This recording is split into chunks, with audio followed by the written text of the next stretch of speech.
Good evening and welcome to our May 12th, 2025 special board meeting. I'm Lynn Gerlach. I am the new vice president, and you see our president up there on the screen. James is with us virtually tonight.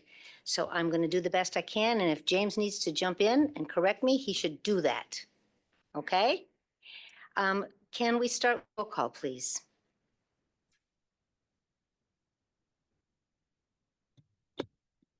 Cannell. Middle one. Present. Minnow. Present. Gerlach. Here. Lyerly. Here. McCoy. Here. Becker. Here.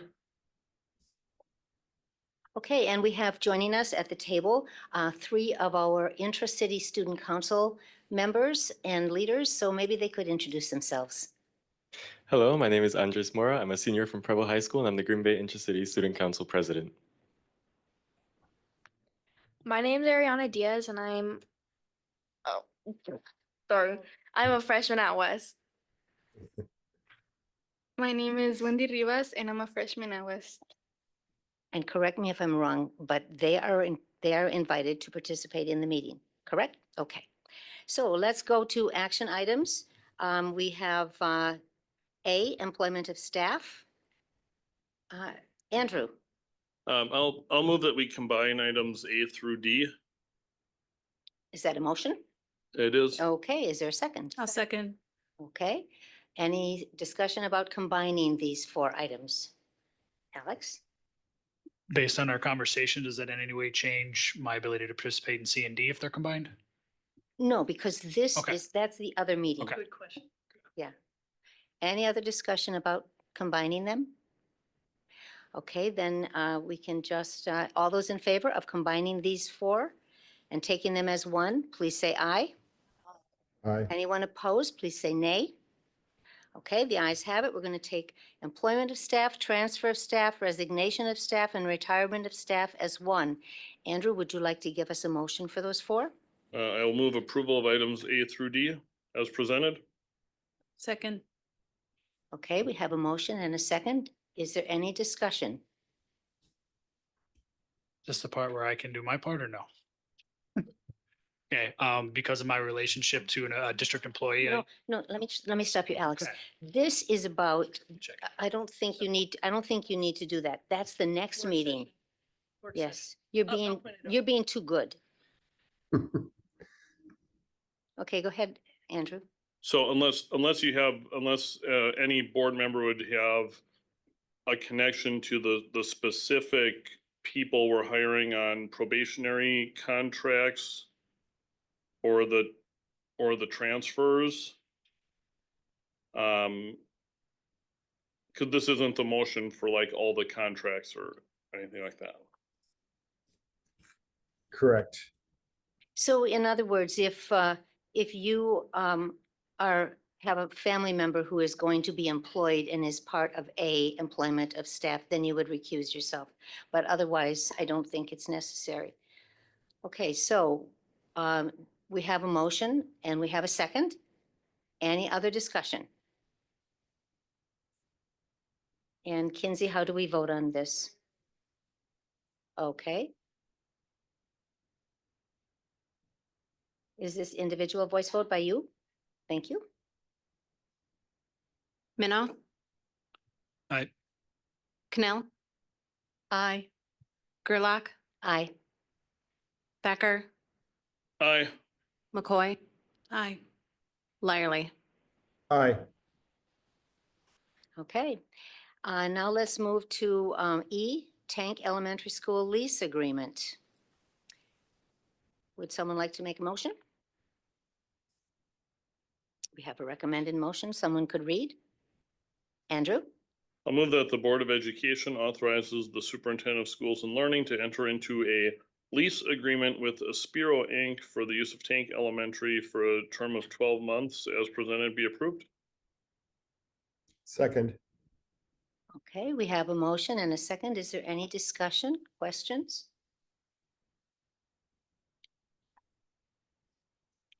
Okay, Kinsey, how are we going to vote on this one? Online voting is now open.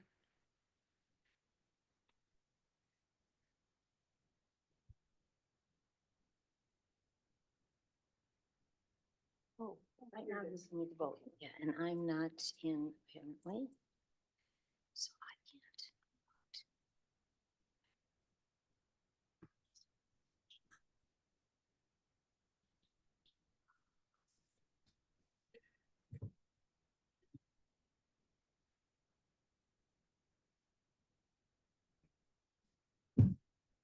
Okay, here we go. Yeah. I just had to sign in. Alex, do you want a voice vote for this one? Are you logged into Board Docs? I just did it. Okay. Mine too. Oh, did it get, okay.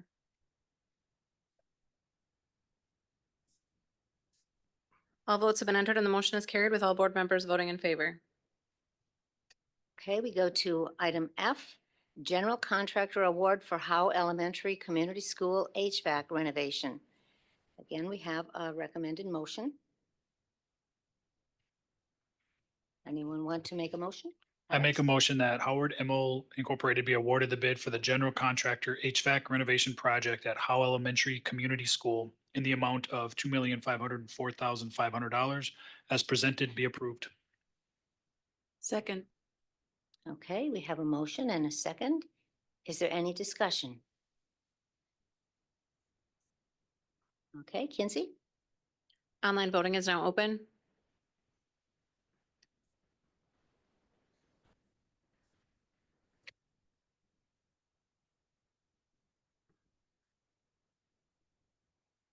All votes have been entered and the motion is carried with all board members voting in favor. Okay, item G, General Contractor Award for Sullivan Elementary School HVAC renovation. Do we have a motion? I motion that IEI General Contractors be awarded the bid for the general contractor HVAC renovation project at Sullivan Elementary School in the amount of $5,896,136 as presented be approved. Second. Okay, we have a motion and a second. Is there any discussion? Okay, Kinsey? Online voting is now open.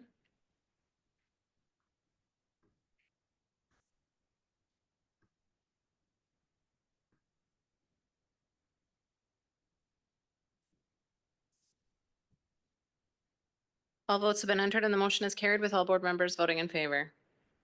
And we have item H, General Contractor Award for the Preble High School kitchen renovation. Do I have a motion?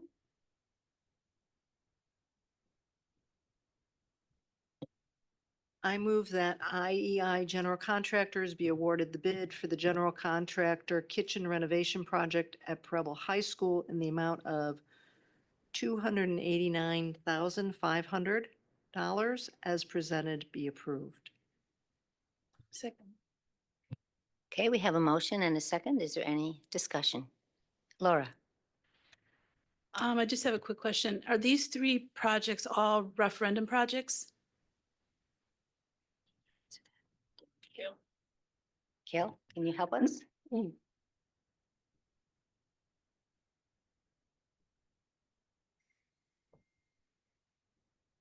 mic's not on. It's not on. Try again.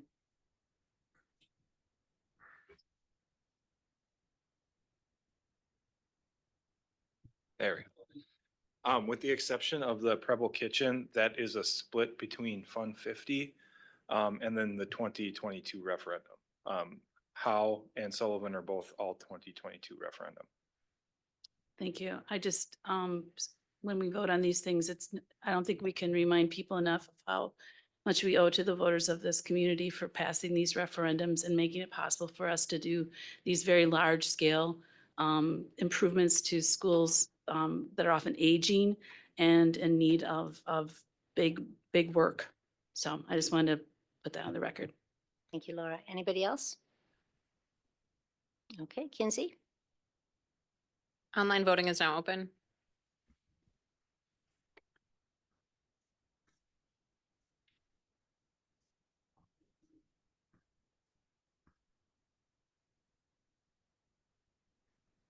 All votes have been entered and the motion is carried with all board members voting in favor. Okay, so we have concluded our business in the special board meeting. Do I have, we'll adjourn and then we'll go right into our regular work session. Do I have a motion to adjourn? Motion to adjourn. Second. Okay, all those in favor, say aye. Aye. Aye. Anyone opposed, say nay. Okay, the ayes have it. We are adjourned.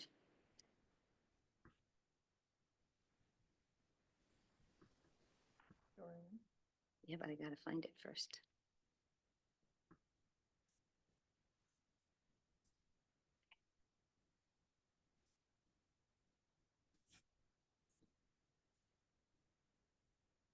Okay, we got the work session, everybody? Remote,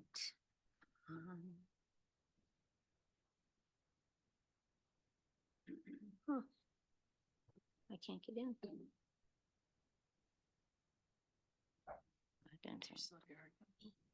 Hmm?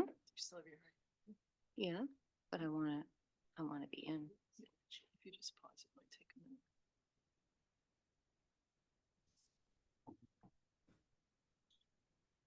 I'm sorry, I'm having trouble getting into the agenda this time.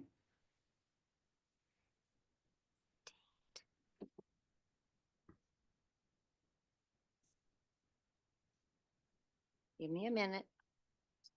No, I want to get in.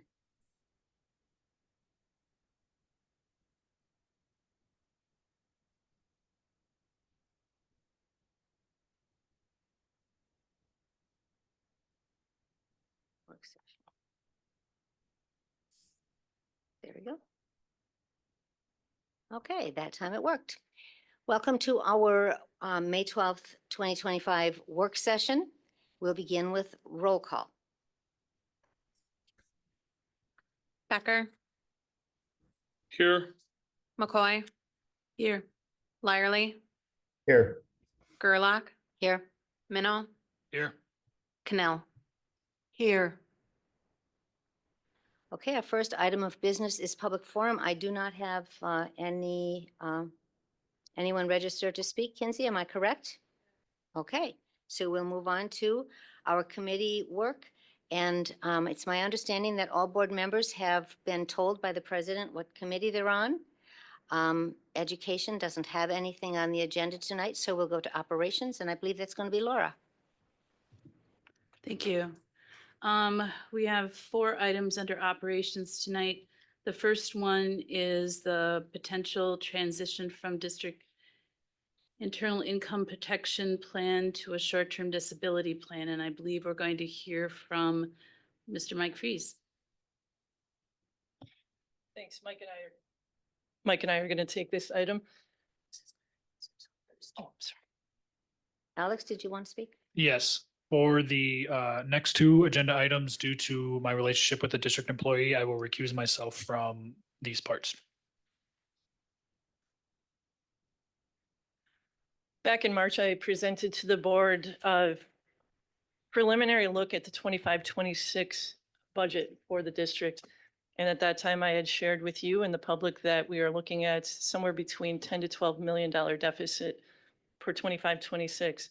And with that, I did share with the board that we'd be bringing forward some opportunities to cut our budget. And IPP, which Mike will talk about in a minute, is one of the potential options for the board to consider. In addition, I want to remind the board and the public that not $10 to $12 million deficit for the 25-26 school year, but the $16 million operational referendum will expire in 2026. That will add another $16 million to our deficit. So anything that we can do today to start looking forward to addressing that would be helpful. Michael? Good evening, everyone. Thank you for the opportunity to speak with you tonight. You've received a memo outlining the administration's recommendation to transition from a district-funded income protection plan to a voluntary employee paid short-term disability plan. About 90 minutes ago, I received an update from the short-term disability plan third-party administrator in response to a question that our benefits advisory committee had asked about. As you know, we have a benefits advisory committee, and we've asked them to provide input and questions and get, help us think through all the different details around significant decisions like this. And one of the questions that was asked was, the proposal indicated initially that there would be a minimum kind of critical mass group participation of approximately 25% employees, and that's indicated in the memo. 90 minutes ago, I got an update from the third-party administrator, and so the memo is going to need to be updated, which I will update for you because they've agreed to keep all the rates the same, drop it to a 20% participation, and they've increased the maximum weekly benefit to $1,500 maximum. So that changes the table and it changes some of the details. So as you'll see in the memo, when you get down to the portion where there's some modeled examples of if you're an employee that is this age and makes this amount and this is your maximum, where you start to see the number 1,000, that would now be adjusted up to a maximum of 1,500, which we can get into. And I apologize, I literally just learned about this, and so I'll work with Kinsey and the superintendent to provide you an updated, accurate information based on that new information. But for the public and the board, I'd like to provide a very brief summary of what we're talking about. The Income Protection Plan has been a district administered and paid for benefit that provides income support to qualifying individuals experiencing a period of personal illness or injury lasting longer than 5 consecutive days after their sick leave benefits have been exhausted. That benefit has been in place in a manner and facilitated by the district, paid for by the district and it pays 82.5% of someone's income. And it has averaged our district about $720,000 per year over the past 6 or 7 or 8 years. We had a high year where it cost the district $877,000 approximately. That was in 23-24. And a low year, kind of as we now know of it as the COVID year, where that low year in recent history was $601,000. That was a COVID shortened school year, so less people went out as the year went on because we had transitioned to a different way of operating virtually. You are only eligible for income protection plan payments during your normally contracted workdays. So for example, if you are a school year employee and you're eligible for IPP, you do not receive that payment during the summer. If we do have your approval to move forward with transitioning to a employee voluntary short-term disability plan, our employees would be eligible for payments during non-contracted days. So they would be eligible during the summer. The recommendation is to utilize our long-term disability carrier for the short-term disability plan. It's a provider known as the Standard. They recommend that we would offer this to employees who work 15 hours a week or more. As I indicated a few moments ago, they've dropped the minimum participation to 20%, and they've agreed that they would increase the maximum weekly benefit for up to those 12 weeks from $1,000 to $1,500 with no change in the rates for the employees. So that was their response to that. If the district does move to an employee paid voluntary short-term disability plan, it will be an individual decision for each employee who is eligible on whether or not to participate in that. They will have opportunities during an initial enrollment period that we'll make available to everybody. And then annually during our open enrollment period, people can choose to add or drop the coverage. And new employees, of course, will be provided an initial window when they're hired for making those decisions along with their other benefits. If you approve, we would transition approximately, we're estimating October 1st. So that would not be happening during our current open enrollment period that people are doing right now. We would have to work on communication, clarity, provide answers to questions that folks would have specifically, because again, every family will have a different set of circumstances to decide whether this is a insurance product that they are interested in. So that is in essence. Laura, would you like any other general context, or does that properly for any discussion that the team would, or the board would like to have?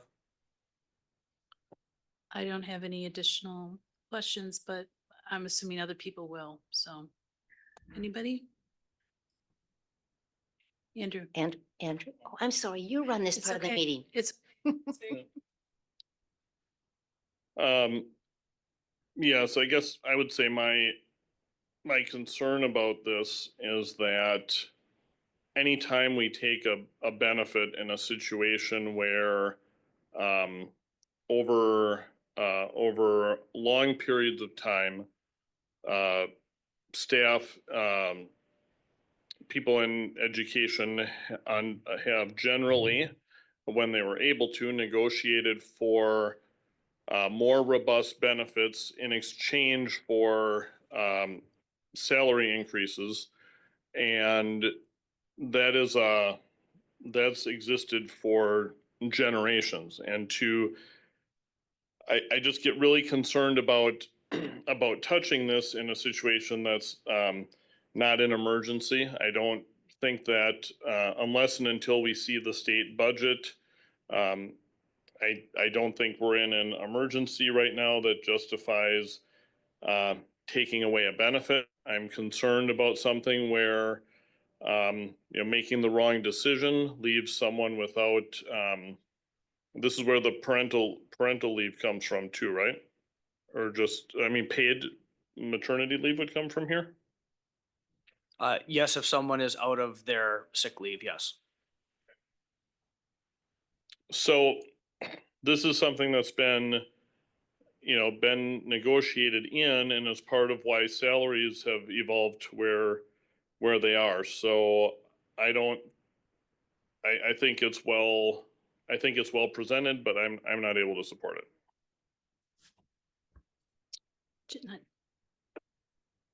I have a few questions. First of all, how many employees have utilized this benefit in the past?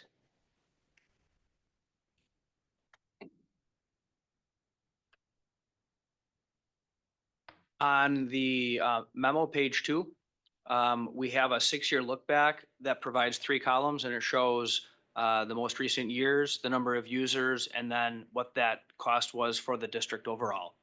If you'd like additional numbers of employees going back further, I could secure that if needed. anybody else? Laura? Oh, James? Thank you. So, yeah, I'm with Andrew on this, but not for the same reasons. Looking back at the memo from last year and the presentation this year, the fundamental change was last year when we had this conversation, we recognized that the IPP program was unique and that it being self-funded and that the parameters and the very, very generous number of days that were excluded at the beginning of the period, only being 5 versus 14. So the differences between the program were debated, and we ultimately stuck with IPP. This year, the fundamental change in the argument, last year, the short-term disability was employer paid, and there was no cost and there was no premium assessed to the employee. And this year there is, it's an employee paid benefit and voluntary. So, when I look at the monthly premiums being $80-ish, give or take $10, given where you are in your career, that being an expense, in and to itself is not significant, but during open enrollment, when that expense is paired with the expense of medical coverage, with the expense of other items, you get biased to not necessarily pick voluntary benefits, which will leave you at risk, and this creates crisis, right? If you go on short-term disability and you have 90 days or 60 days or whatever, your balance minus your PTO is, that creates crisis for an employee. And that the fact that it's employee paid is one, but the fact that it's volunteer, given short-term disability, no one plans to be injured.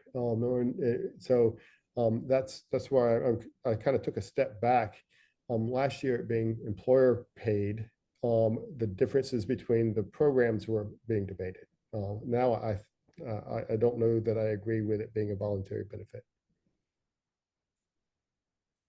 Jeanette, What is the industry standard? What are other school districts doing for their employees?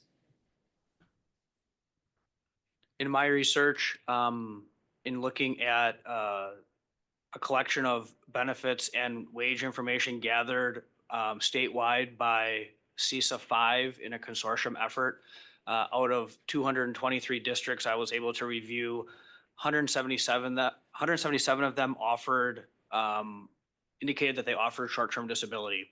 When I drilled down further and looked at the CISA 7 area, so our neighboring districts, there was only one district in CISA 7 that offered an employer-sponsored version. Everybody else who offered it did it as we are recommending tonight, which is a voluntary employee one.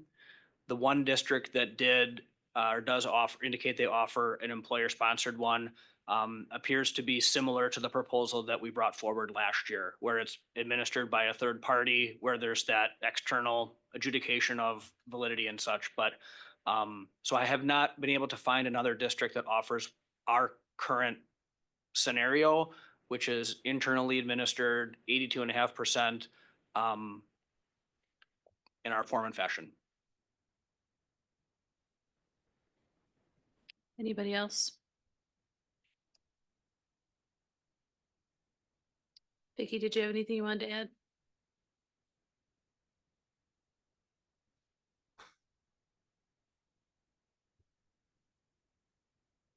Would the board so we're looking for areas to save the district money, which would allow us, better position us in the 25-26 school year to look at CPI, which is 2.95%, and provide our staff with a salary increase that would be competitive, although I think our base is probably one of the highest in the area. James brought up the memo from last year where we had suggested a second option, which included a savings, albeit not $700,000. The board rejected that one last year. The savings that was on that second option was $174,891. And at that time, the board said that that didn't seem like a lot, and that maybe it wasn't worth it. I'd be interested in the board's thoughts on bringing something forward, although it wouldn't reach the 800,000, but could be something for discussion. I know that this deficit is very pressing on our district, and it's not going to let up for anytime soon. So in the spirit of trying to compromise, I wonder if the board would entertain some kind of, I don't know how to put it, partial payment from the staff, and then a partial payment from the district, and to share that cost in some way, some percentage. I don't know if that's something. I'm just putting it out there as a possibility. Any Lynn and then Jeanette. I was thinking that same thing, and I wonder if we can ask Mike if that's something feasible or realistic. Laura, are you suggesting something like an externally facilitated adjudicated plan like the proposal out here, but instead of the employee paying the entire premium, as with our other voluntary products, the employee pays a percent of the premium and the district pays a percent of it to equal the total premium cost? Is that what you're suggesting? Yes, but I am literally open to any other suggestions for sharing costs.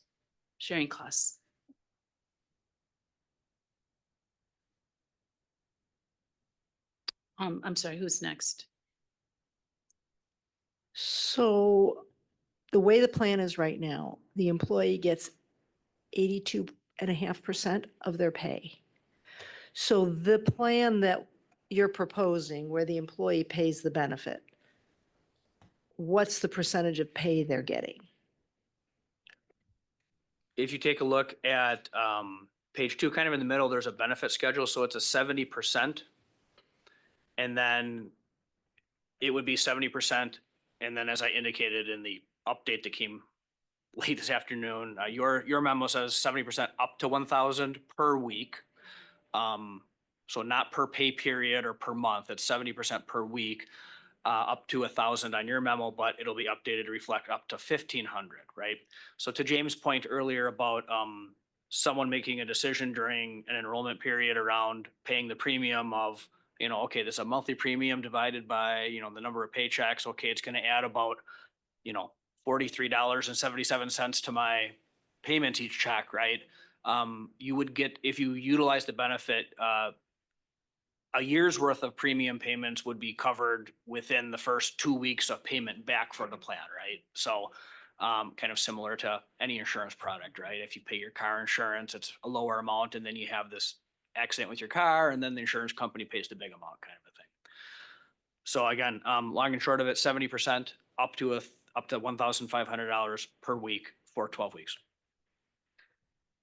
So is there a possibility to consider, instead of paying the employee on the plan as is right now at 82.5%, that we pay, that bring it down to 70%?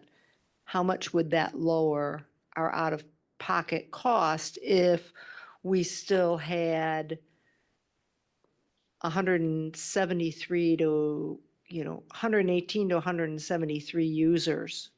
Looks like 173 users was the max amount in 18, 19, and 143 was the lowest. No, 118 was lowest in 19 and 20.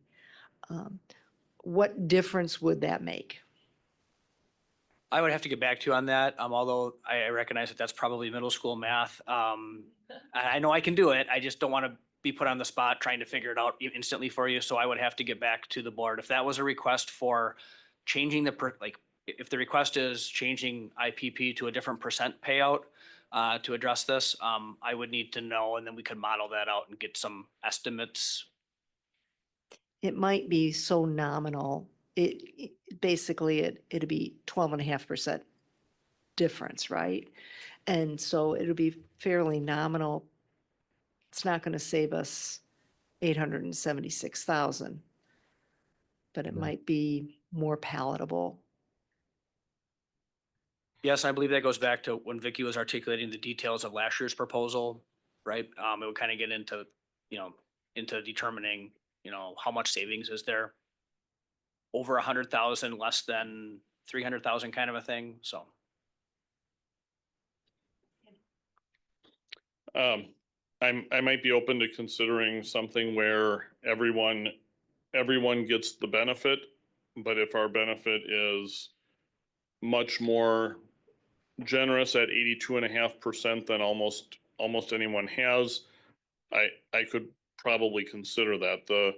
My problem is removing something of value that is included for everybody. That's maybe it doesn't bother someone enough for them to go and replace it, but that's a cut. It's a cut of, and in our case, we would know because under self-funding, we would average it out. We would be cutting something of value of $80 a month or whatever the value of it is. And it's important to me that employees are whole, so that when we give a CPI, we're truly giving the CPI. But that said, if we are an outlier by paying 82.5%, I would consider being open to that small adjustment. James, did you have anything you want to say? I will just include and acknowledge that in a budget where near 80% of our costs are human resources, right? And, knowing that it's going to be extraordinarily difficult to to make the types of cuts that need to be made to balance a budget and not impact the professional staff or our staff at all is near impossible, right? So my vote tonight is against cuts that create crises, and going 60 or some odd days without pay, I consider a crisis. But you will see that my vote, in my opinion, changes as we talk through steps and we talk through CPI increases, because we recognize that we still have a fiduciary responsibility to try to come in balanced and not go running back to the taxpayers every time in order to balance our budget. So I want that on the record, that I recognize and acknowledge the problem. I just want to make sure that we do it in such a way where it is borne, or everyone bears it, right? And not just those who have an unfortunate event in their life. Lynn, And I just want to remind everybody that we're not voting tonight. We're just discussing. We vote next time. right. Right. Again, I just want to emphasize that this deficit is looming, and there's no getting around it. It's something that we are going to have to deal with. And this conversation sounds, I mean, just speaking for myself now, I think there is a crisis. I'm sorry I have to agree with you, Andrew. I think we are in a crisis. It just doesn't maybe seem that way. And the sooner we start dealing with some of that, I don't want to have to close another school. I don't want to have to do some of the drastic things we've done. Those were necessary. They had to be done. And our district, is in many ways better for it. But boy, do we really want to have to do another round of that? And again, this is happening across our state, not just in Green Bay, Wisconsin. This tightening of the belt, and to the extreme, we're actually better off than some districts are. So here we are talking about the benefits that our employees, our very, very valuable employees get. And it doesn't feel good for anybody to have this conversation, but it has to happen. It's necessary. Lynn.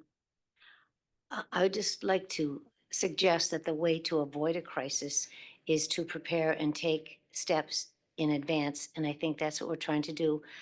It's very, very difficult, but facing a $10 million deficit is very, very difficult. If we don't take steps, we will face a crisis. Anybody else who wants to have input on this subject right now? Okay, then we're going to move on. Thanks, Mike. Thank you. In summary, I will provide the board an updated information so that you have the correct information. Thank you. So Laura, before we move on, can I just make sure that I understand what that's going to be? So Mike, I heard that we're interested in determining, and please correct me if I'm wrong, anybody, if we could transition the proposal from an employee paid voluntary benefit to an employer paid benefit with cost sharing, where we would potentially match a share. So when we look at that, it would be my expectation that the savings that we had identified in last year's memo of 170 would be more, there would be more, because that was the employer paying all of the premium. So identifying a cost sharing is that what the board took away from this afternoon's or this evening's conversation? I would agree with you, James. So I'm not sure what that would look like, though. It would have to be modeled.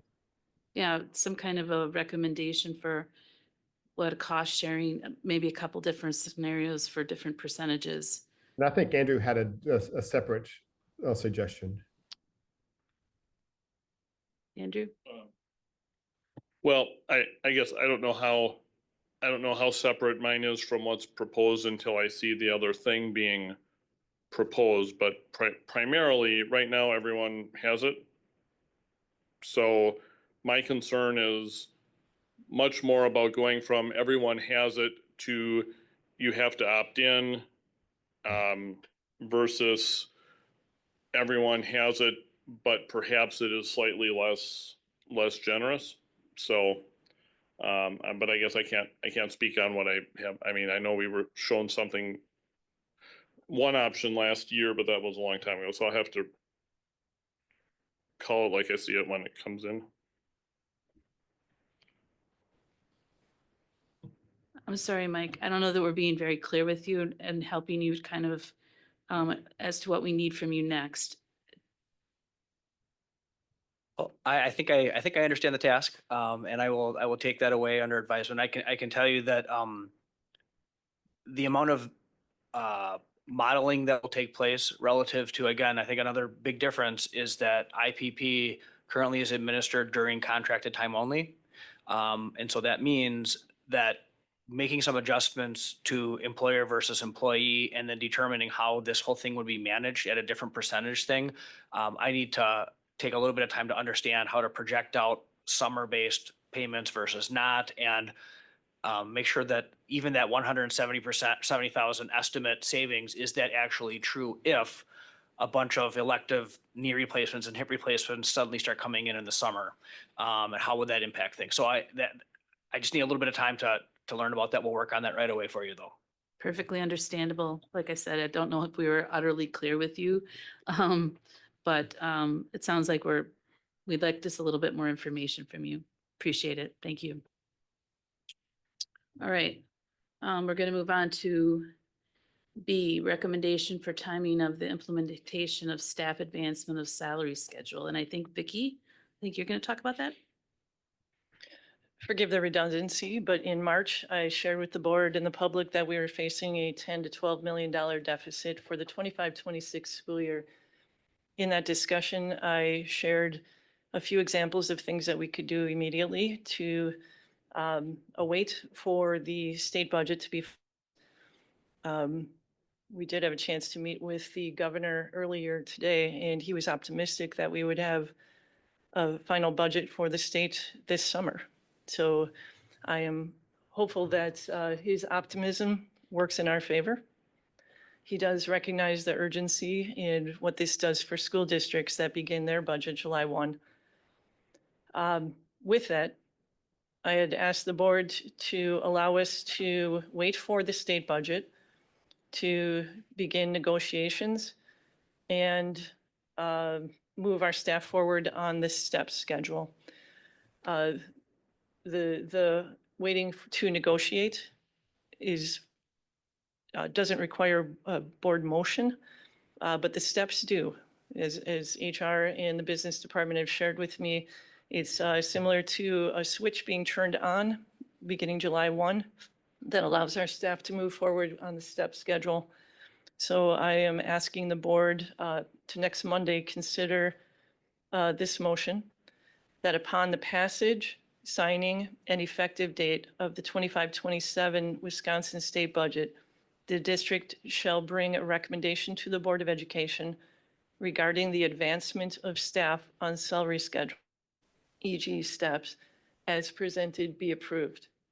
So with the board's permission next Monday, we would pause that, wait for the state budget, enter into negotiations, and move our staff forward on the step schedule. Vicky, can you read it again? I'd love to read it again. Thank you. That upon the passage, signing, and effective date of the 25-27 Wisconsin state budget, the district shall bring a recommendation to the Board of Education regarding the advancement of staff on salary schedules as presented be approved. Thank you. I'm going to assume then the minute that budget is passed, we can just call a special meeting, and I'm assuming to get that vote taken by the board. Yeah. We'll have to see when it lands. Yeah, right. it's anyone's guess, but if it, you know, if we're 2 weeks out from a meeting, when that budget passes, then maybe we can expedite it. Staff will be back paid at the point of the contract being finalized. Questions, Andrew? Thank you. So my concern on this is that it certainly is a very normal procedure that has been developed over years of bargaining, that we would delay until the state budget comes through, or in other situations where maybe the state budget was intact, but the funding itself was delayed, that we would delay, and then there would be a retroactive pay once we were able to come to an agreement. And happened because the state money wasn't in it, maybe happened for other reasons too, that just negotiations weren't complete. That happens. That's a normal and accepted part of the process. I'm very concerned about the message that's sent if we start touching new things that have not been touched before, which is a delay in the steps is new. Although I can only speak for myself, I don't think a delay, I don't think in the end, it's likely that a proposal to not pay steps for a year, if given, probably wouldn't pass, although I guess I can't say for sure. I think we lose goodwill, even if the people who've been here for the longest know that there's not realistically much danger there. I'm just very reluctant to touch something that we haven't ever touched before, especially when it's very, very unlikely that we would delay the steps. I think there's a big potential loss of morale, and there's not actually a savings of money in the end, because I don't think if something went really wrong with the state budget, I don't think steps is where it would come from anyways. Anybody else want to speak to this? James? Yeah. Yep. Yeah, so I looked at this and I looked at the CPI increase, and I appreciate the delay, because we talk about these types of expenses, but there's always this unknown that's part of the equation, and that is what will be the change in revenue side out there. So I think this is a substantial enough amount of money, along with the CPI increase, that we should not spend money that we don't know that we have. And to Andrew's point, there's a very high likelihood that this might not be where it ends up going. But I think we need to communicate to staff that we're down to removing more and more from the actual classroom, right? More supplies, and as we continue to reduce operational budgets 10% year over year over year over year, I think that the message needs to be that we understand that it is across the board, and every option that is out there needs to be analyzed, and part of the equation. This is so I'm absolutely in favor of having that motion be presented next week. And I'll probably be a yay or I vote to pause. And when the budget is presented, take a really hard look at where we need to make adjustments. And I don't think that we can go in and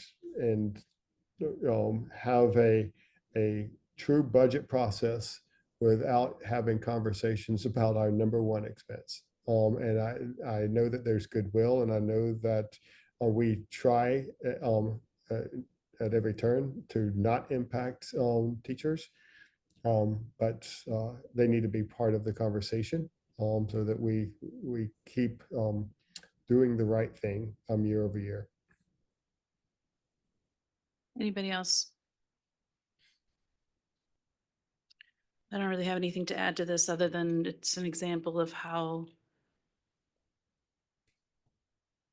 much public education is still, and I don't know when this would ever change, be at the mercy of politicians. So here we are waiting for them to decide some stuff. So that's it. Anybody else want to speak to this? All right. Then we're going to move on to the 2022-2024 referendum updates. Let's invite Alex Yeah. back.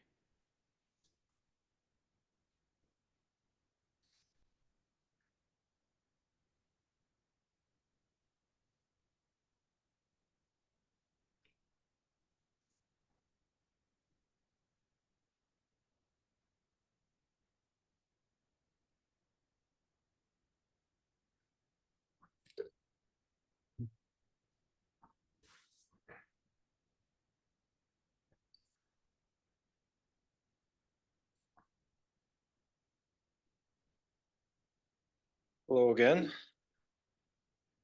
I have a somewhat brief update for everyone.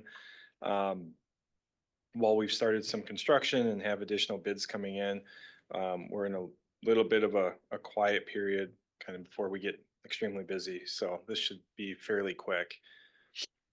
I've consolidated all of our remaining 22 referendum projects into one slide here for you. And if there's any particular questions about any projects, please let me know. A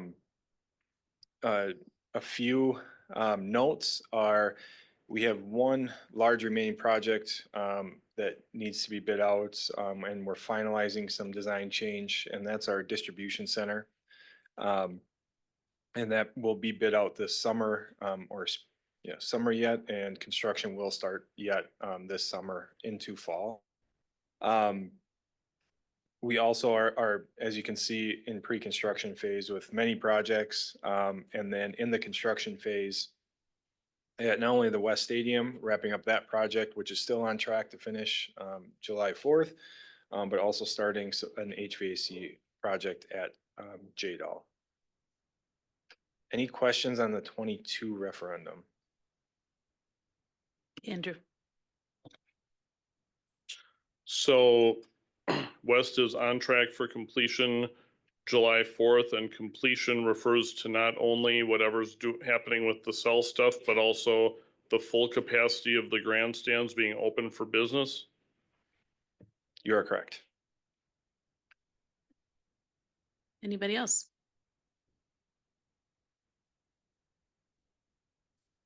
All right. Okay. For the 24 referendum, another brief update. I don't have any new bid information for you. Doty Elementary renovation and addition will open up next week. So the next update will have that involved. Exciting news, as others have seen. I should change that on here. I apologize. New West Side to Star Elementary. We have started site work, geothermal well drilling, a very active site. They were pouring the first footings on Friday. We will have a little more detailed update with our partners at Nexus in the coming meetings as well, including photos and a little more detailed schedule information coming up. And that'll also go for Chapel Elementary and actually all of the projects you see up there. So we did have community sessions the week of the 28th. I thought went very well. Some great feedback. We were able to share plans, renderings of the sites of Chapel and Doty, as well as those renderings of Chapel and Doty. So with that, any questions on the 24 referendum this week? Okay. All right. We did have a couple renderings, just quick. I just had 3 on there. We did put the name Star Elementary. It doesn't necessarily mean that's how we will put it on there as we finalize branding, but just updating that. And there is pictures on our website as just a reminder of these renderings for these sites. This is Doty Elementary, obviously looking much different than it does today. and then Chapel Elementary as well. So those are on our website for updates, and you'll be seeing that come out of the ground here soon. Thanks. Okay. We're going to move on to our last item under operations, which is the superintendent search. Kinsey, I think you have a chart to put up. Just everyone, this is a draft of a it's not even a proposal yet. It's just sort of an idea of what a schedule might look like as we proceed with this process. Please. Okay, this is the start of our conversation about hiring a new superintendent. As Ms. McCoy mentioned, this is a draft. All board members should have received this via email. In addition, we're about to share it publicly on the screen. And again, this is just to get the conversation going and give you a look at a similar timeline that we've used in the past.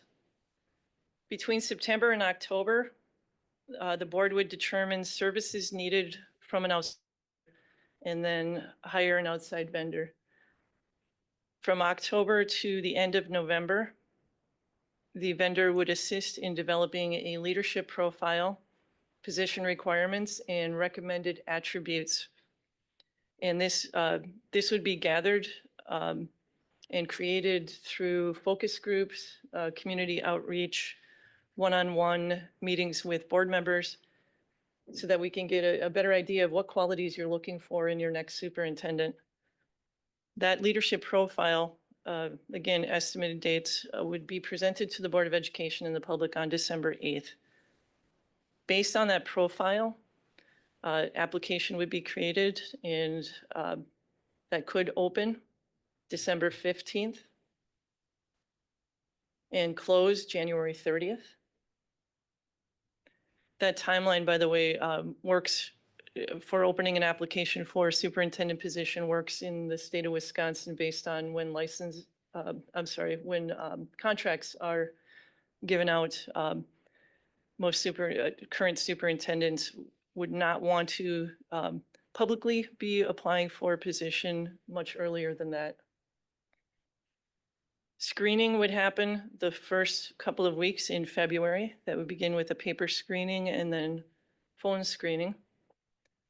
School board would review the slated candidates for face-to-face interviews, and that's recommended for February 23rd. First round interviews, March 2nd through 6th. That's the first week of March, with second round interviews, day in the district, happening the week after. The board would make final decision in closed session on March 15th. Again, this mimics what you did last time. Of course, those dates can change. There would be a special board meeting authorizing the issuance of a new superintendent contract at the Monday board meeting on the 16th of March. New superintendent approved by the board in a special board meeting on April 6th, and the contract would begin July 1. Thank you, Vicki.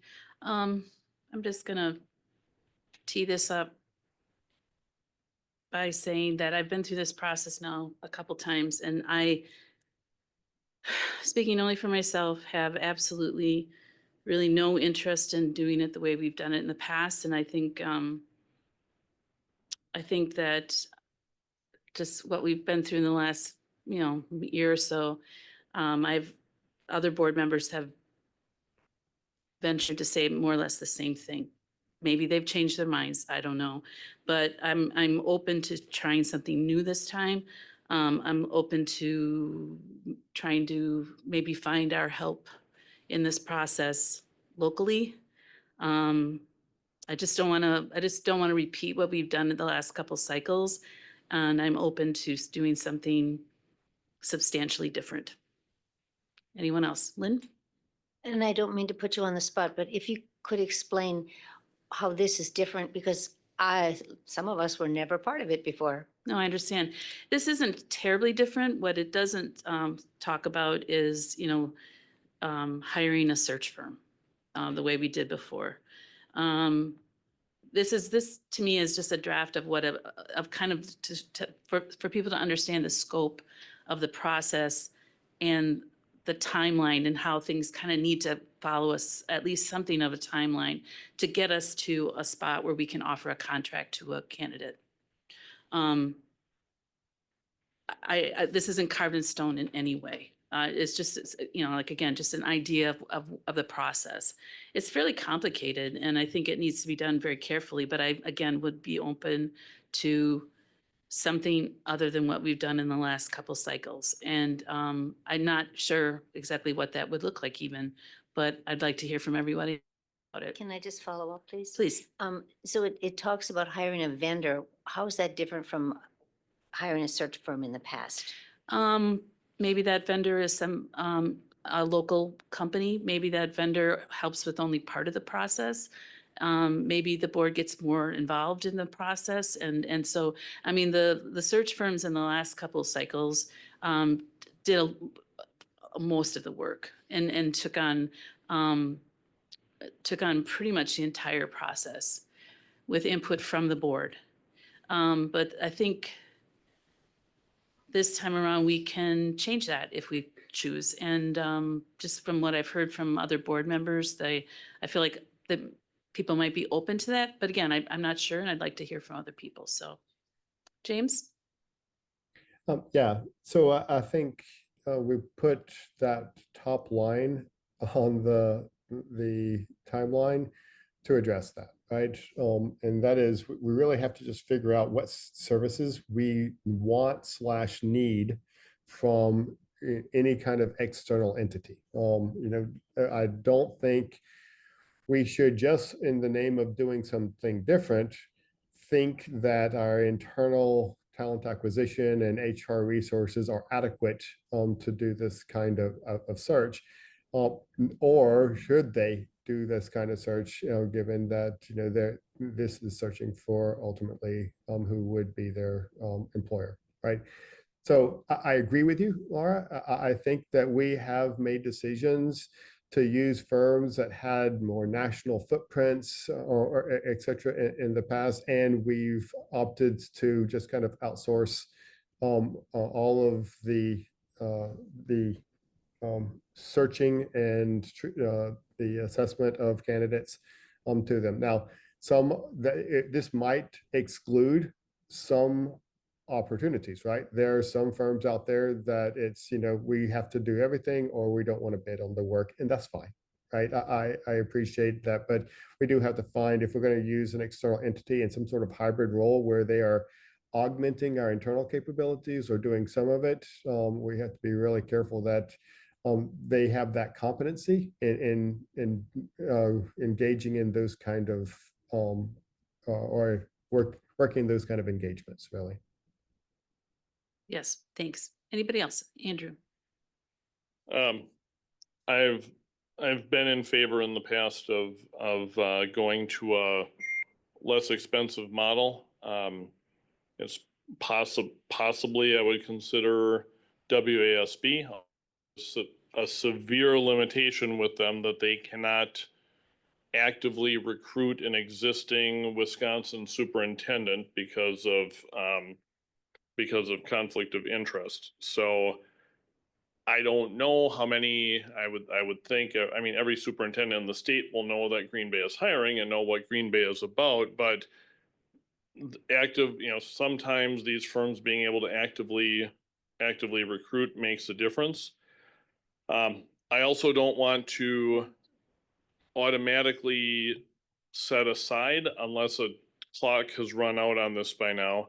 The previous search firm has a contractual commitment to rerun a search if the superintendent didn't stay long enough. I do not support having that same firm do it in the same way, but if they owe us a basket of services, perhaps we could take some of the basket while retaining firm control over the parts that we want to retain control of. If we are owed that for free and it's of use to us, I think we should consider taking it. But I'm always in favor of especially with this being more, if there's a desire to be more hands-on with the superintendent search, I'm all for that.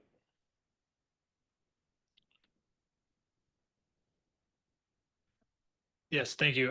Thank you for bringing it up, Laura. And I think it sounds like a lot of us at least agree that a huge part of the processes that we have used has not served us well for various reasons. I definitely think that that's something we, um, need to completely change. And I've been vocal about this before. I think I concur with some of what you said as well. Is I think we do need to take a more active role as a board in the process, and I don't think there's any reason why we can't. I think it behooves us, to be quite honest. I would also like to reiterate that, as far as a vendor or a search firm, I think, as James kind of I think alluded to, I think it's important that if there is a particular way about finding a person or a part of this process that maybe we could leverage for an aspect of this search, it's worth considering. But as a whole, I think it should be definitely different than how we've done it. And focusing on local, I think, is huge. And local doesn't have to just mean Green Bay, but I am not interested, to be quite honest, in across the country for finding a superintendent for our area. I don't think it works. I think there are inherent flaws in that logic. And I think there are plenty of qualified people in our state. And I think it's upon us to give more of them a reason to want to come here, which can be a small part to increasing some of our options and the quality of them. And lastly, I think, and we've kind of talked about it, and it's part of this process, reprofiling and really honing in on the type of person that we can support and that will be successful is as important as anything. And I think we need to reevaluate what that is, what those skills and what our priorities are in order for this to be a long-term success. All right. Anybody else want to chime in on this? Um, Mark, I'll just. Go I'll ahead, say James. The timeline that was presented seems simple, but just recognize that each one of those timelines, there's a lot of preparatory work and to get there, and it kind of glosses over the magnitude of the effort. So just you need to leave here knowing that each one of those lines, the staff, us, and whoever a vendor would be, there's a lot of work in there. When you start talking about the fall, there's to put together all the different types of engagements that we need to put together in order to get the necessary feedback to do appropriate profiling, whatever. So there's one thing I remember from the last searches, that there's a lot of time and effort that goes into it. So it's going to take the board really focusing and participating at a higher level if we're going to change status quo. I agree with that. Honestly, I don't really want to add additional burden to our staff.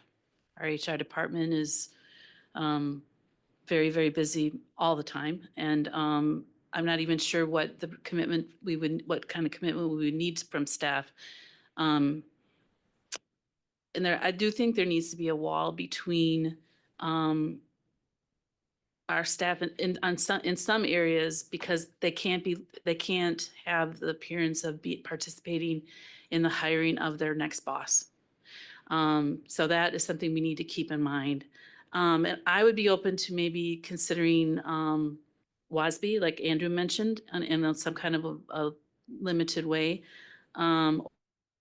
Potentially might be able to help us in certain aspects of this search. It might be a combination of the board, our staff, CSIS 7, the community. Like there's a lot of different stakeholders and people that can be a part of this, but I think it will be important to delineate those roles quite specifically, so that everyone knows what their role is. And that might be complicated and might take some time to really flesh that out. So I don't know. Does anyone else have anything else they want to add to this? Go ahead, Alec.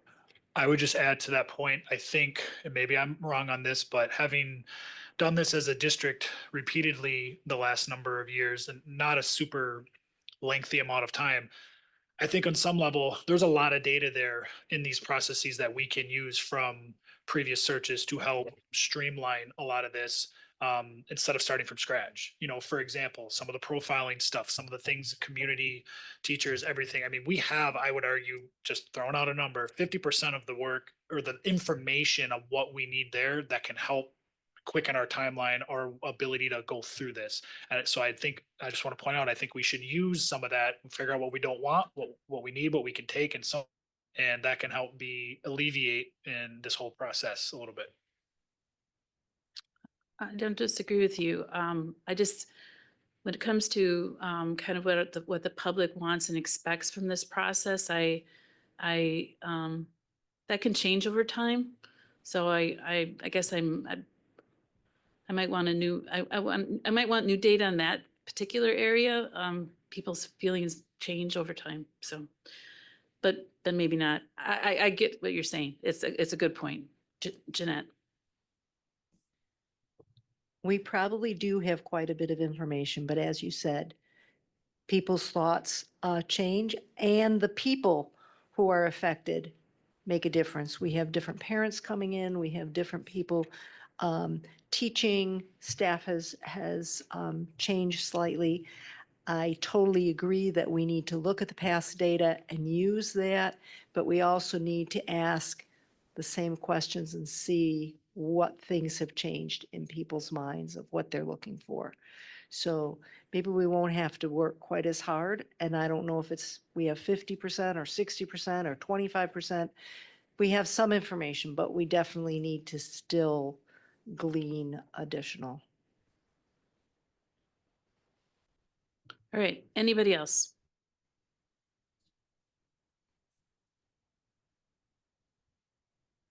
All right, that is the last item on operations, and I will hand it back over to Lynn. And the chair recognizes Andrew now for section 5, policy and governance.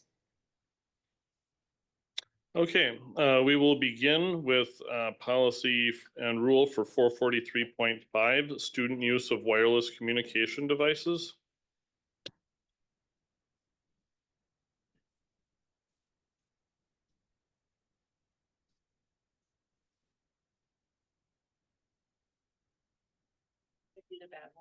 Yeah, I don't think it works. She Does it fixed work? it. Does it, can you hear me? Yeah, she fixed it. It just needed to be taken apart.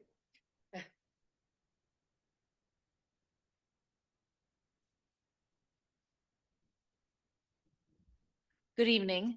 My name is Melissa Thiel-Collar. I'm the district's legal counsel, and tonight I'm joined by a team who worked on revisions to this policy.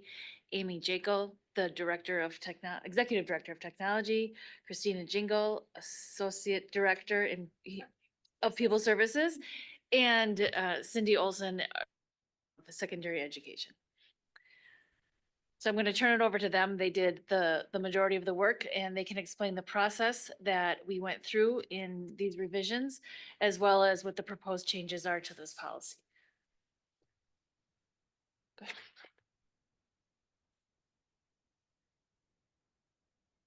Hello, everyone. When you look at the changes in the policy, we started with understanding what the current policy was and where we felt clarification was needed. Some of the changes in the policy in the clean version of the 443.5, the policy delineates out a little clearer what the school setting is. Instructional time defines it for elementary, middle, and high school. That wasn't called out as clearly in the last policy. And then understanding a family's comfort level with a student being able to have their cell phone close to them if needed, putting some language in there that allows for that, and then creating some systems in our schools for handling cell phones in the classroom. Anything you want to add? Oh, you gotta hit the button. Yep, little. Okay, thank you. And really where we came to some of those changes is we did quite a bit of work in preparation for the revised changes to this policy. And we started with participating in DPI listening sessions. We consulted and collaborated with a number of districts to really learn about their successes, any lessons learned, any pitfalls that we should avoid. From there, we kind of brought it back down to our district. We were able to facilitate a listening session with our own administrators, got their feedback. That's really where you saw this definition being more clearly delineated that Cindy just spoke to of the instructional time. That really came from our administrators. We then brought this back to all of our administrators. This draft form got their feedback, gave them some time to collaborate about what this would look like in their buildings to really talk that through. We also had an opportunity. I know you heard about screenagers, but wanted to bring that to the forefront again because in addition to really allowing an opportunity for us to provide some information for our families around safe, appropriate usage of screens, we heard from our families. What does our policy look like in our district and what does that implementation look like? And we definitely heard that there was a need for some consistency, and we hope that this revised policy will allow that and help support our buildings with accomplishing that goal. And just to add to that collaboration and the voices that we heard, we also were able to present this to the Green Bay Education Association. They brought it back to their exec council, and they also provided feedback on the policy. I just want to ask, just for people who might be listening, my understanding is you had good turnout for the screenagers. There we go. Like you got a fair amount of people that came. How many sessions were there? There were 5 sessions that we ran district-wide. One building ran one specifically just for their building. And then we'll have a staff showing coming up here at the end of the month. And then I have interest from another community partner that wants to run another session with us. I'm glad to hear that. Thank you.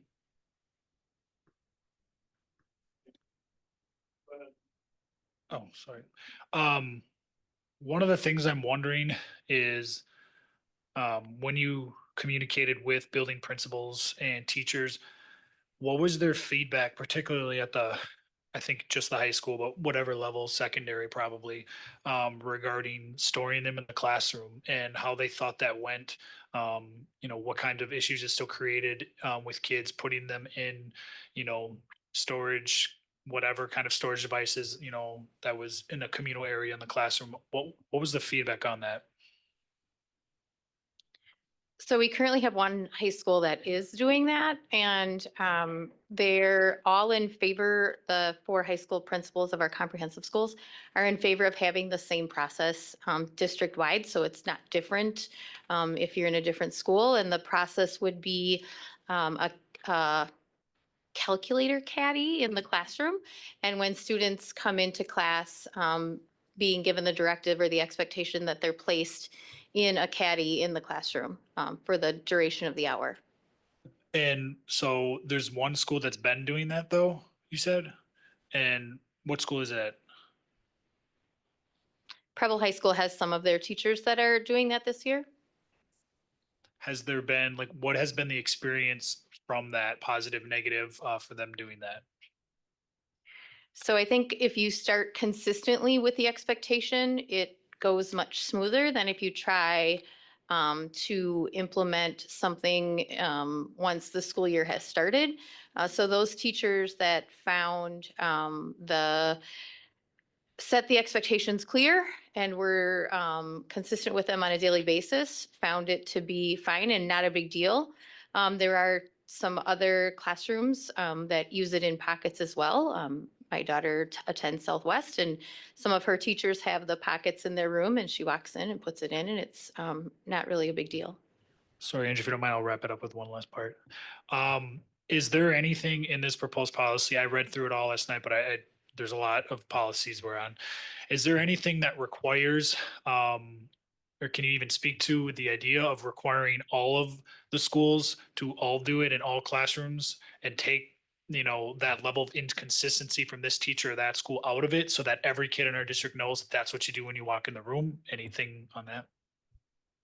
That is what we talked about, is that every teacher at the high school level would have the same expectation, or every principal would have the same expectation for their teachers. And they were quite in favor of that, knowing that then having that same level of consistency district-wide, if everyone is doing it, it makes it easier on the collective then.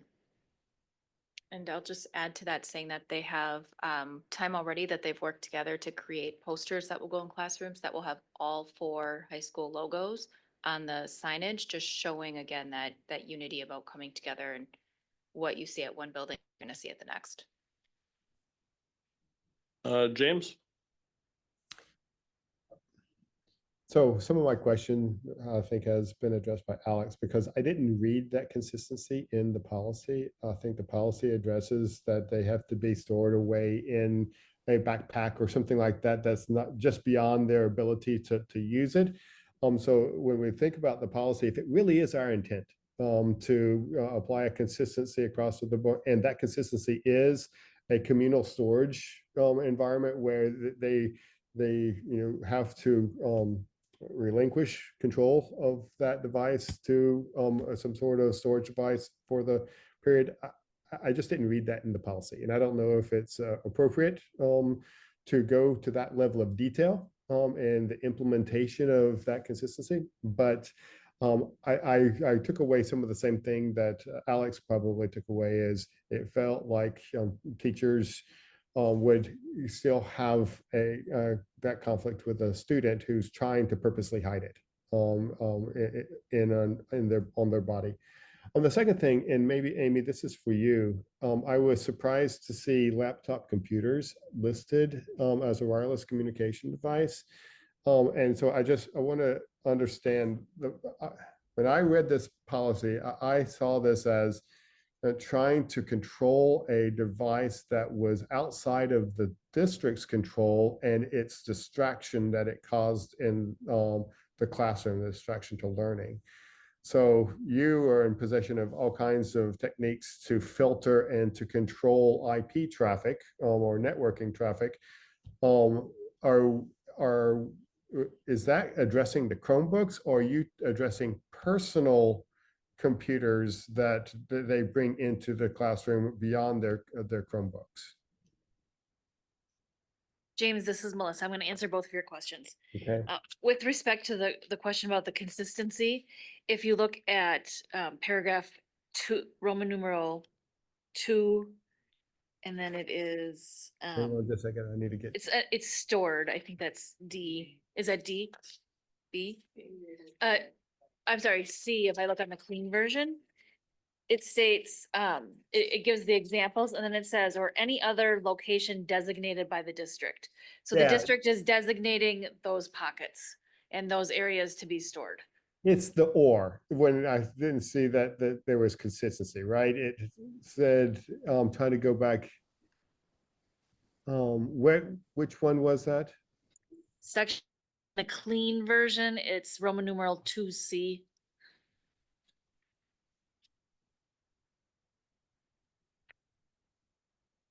Store, the definition of stored. Yeah, Stored, I need to switch versions because I'm on the red line version. Hang on.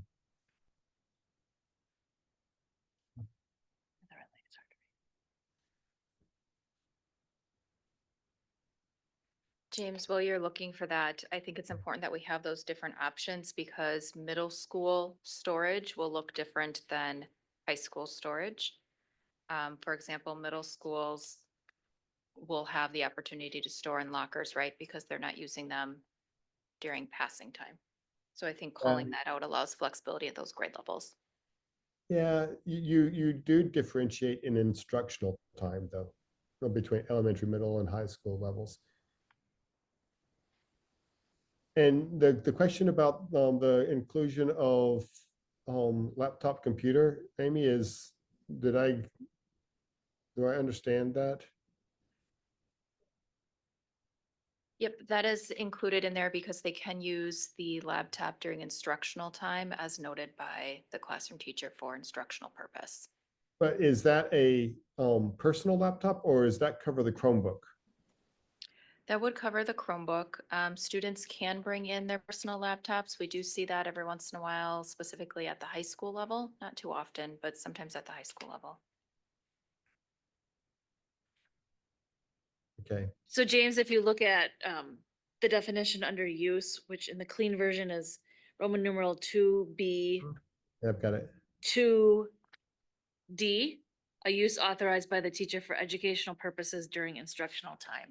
No, yeah, I get it. I thought I had in my mind that the laptop computer was like the new textbook, and there was an expectation that students would be on a laptop, and this policy was kind of controlling devices that I had just, I guess maybe I came to this policy thinking, hey, this is to kind of remove the distractions, but where I differentiated a laptop computer from everything else because yeah, we use laptops every day in instruction.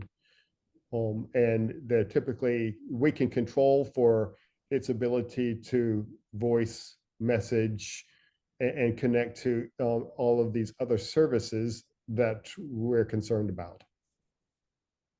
Because they're not using wireless. We don't control wireless communication or cellular communication, but we control the wireless communication, wireless network.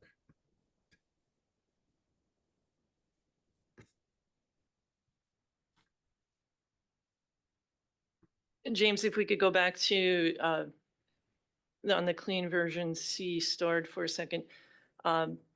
My understanding is that we don't differentiate between levels because we might not have the same opportunities across the district. I'm thinking of perhaps middle school, for example, for storage. Could somebody speak to that? So yes, Vicky, when you look at instructional time, elementary, middle school, and high school are called out differently. You'll see specifically between middle school and high school. Middle school instructional time is from the start of the school day or before the start of the school day. And then lunch is a time that they could use their phone, and then after school. Not during passing time. Middle school students currently can use their phone during passing time because of the way the former policy is written. So this would then eliminate the use of cell phones during passing time at the middle level, which our middle school principals are very much in favor of. And then the high school instructional time is not passing time. It's before school, during lunch, and then they can use them in passing time as well.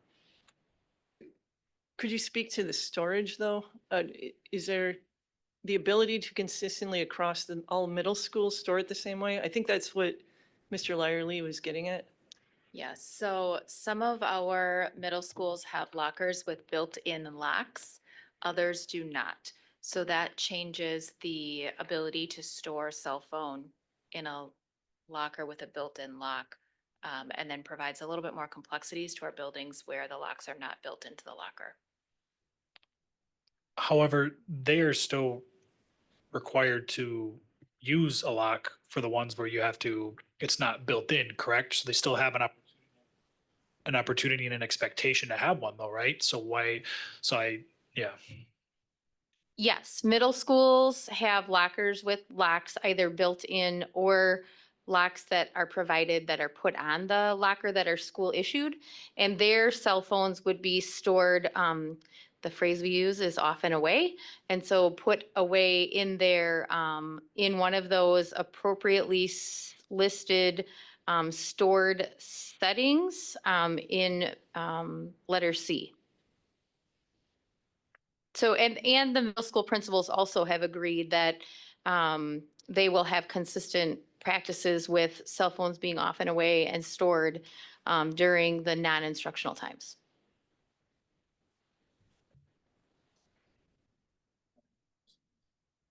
I just want to be very clear that I struggle with the openness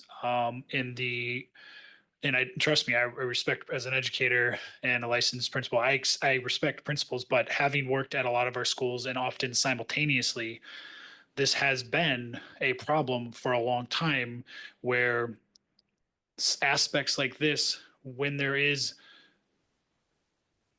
I guess for the lack of a better term, leeway or differentiation between the schools, especially with some of the transiency we see in our district.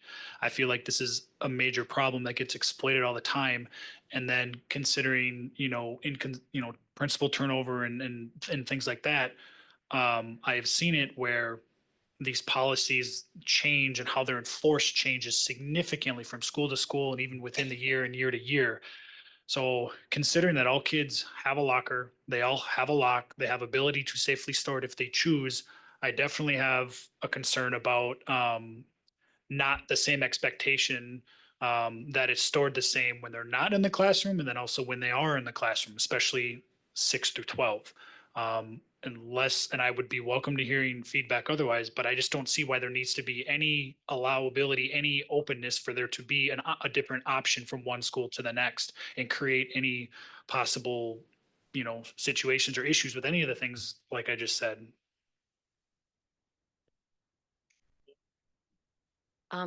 You asked for an example of if it could work in another way. And I just want to say that I did spend some time, probably about 2 months ago, observing at Preble. And I spent about, I think I went to 3 classes in a row for 3 days. And there was one teacher, first-year teacher, who clearly had said to the students from day one, this is where the phones get stored, turn them off and put them here. And every kid walked in, I was always in there first, I watched them, they turned off their phone and they put it in there and it was never an issue. In other classes, they didn't use it and I saw students using their phones when they weren't supposed to all the time. And so, I mean, if that teacher found a way that those pouches worked for her, that's great. If putting them in a locker works in a different school, I'm fine with that. I would like the principal to be able to make the decision and keep it consistent within the school. But I'm just saying that putting it in a locker is not necessarily the only way to do it because I saw it work very well in a Preble classroom in a different way. All right, yes, Jeanette? So I'm reading the stored and if I'm just not used to this yet, sorry. So I'm looking at the stored and the options, locker, backpack, purse, pocket, teacher's desk, classroom storage. I'm thinking about that kiddo who's got it in his pocket and like Lynn said, they're pulling it out and using it when they're not supposed to be. Why is backpack, purse, and pocket an option? It doesn't seem like that's far enough away from a student who maybe is a little addicted to this device.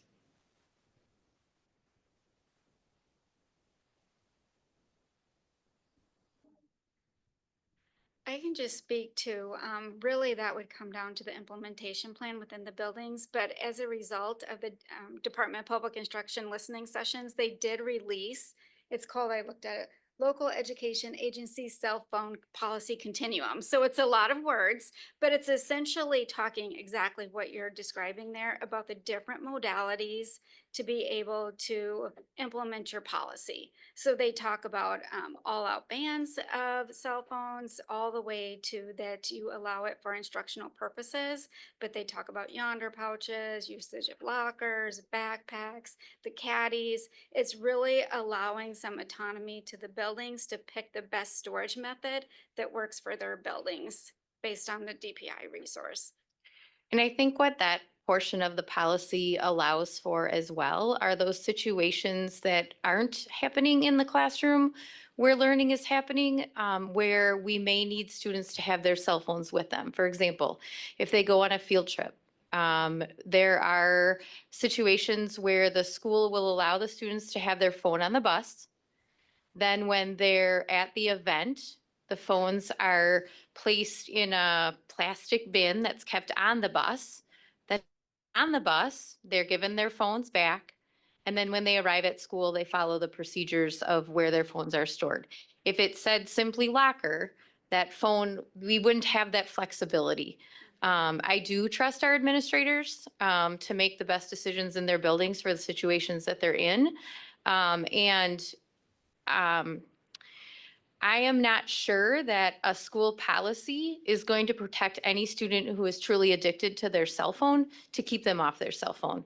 They're going to find a way to use it. And this is to help ensure that instructional time is protected as much as possible during the school day by having them put it off in a way.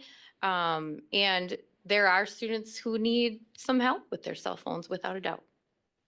Adults too, maybe. Cindy, you also got me thinking about the students that might need their phones for medical purposes. They may need them in their backpack or in the pocket for medical reasons. Lynn? I have to say that I believe it all comes down to the firm policy by the administrator and teachers held accountable. If the teacher is not accountable for enforcing the policy, the students will run away with it. That's where the buck has to stop. Alex? I just want to make very clear that if we put this on the teachers almost in any capacity, we will not see any improvement in our schools in regards to what happens with cell phones and engagement in test scores. As someone who's been recently teaching in our district for a long time, I know this is probably one of, if not the top 2 or 3 most important things that happen in our district that significantly impact behavior and also significantly impact our ability to improve our test scores.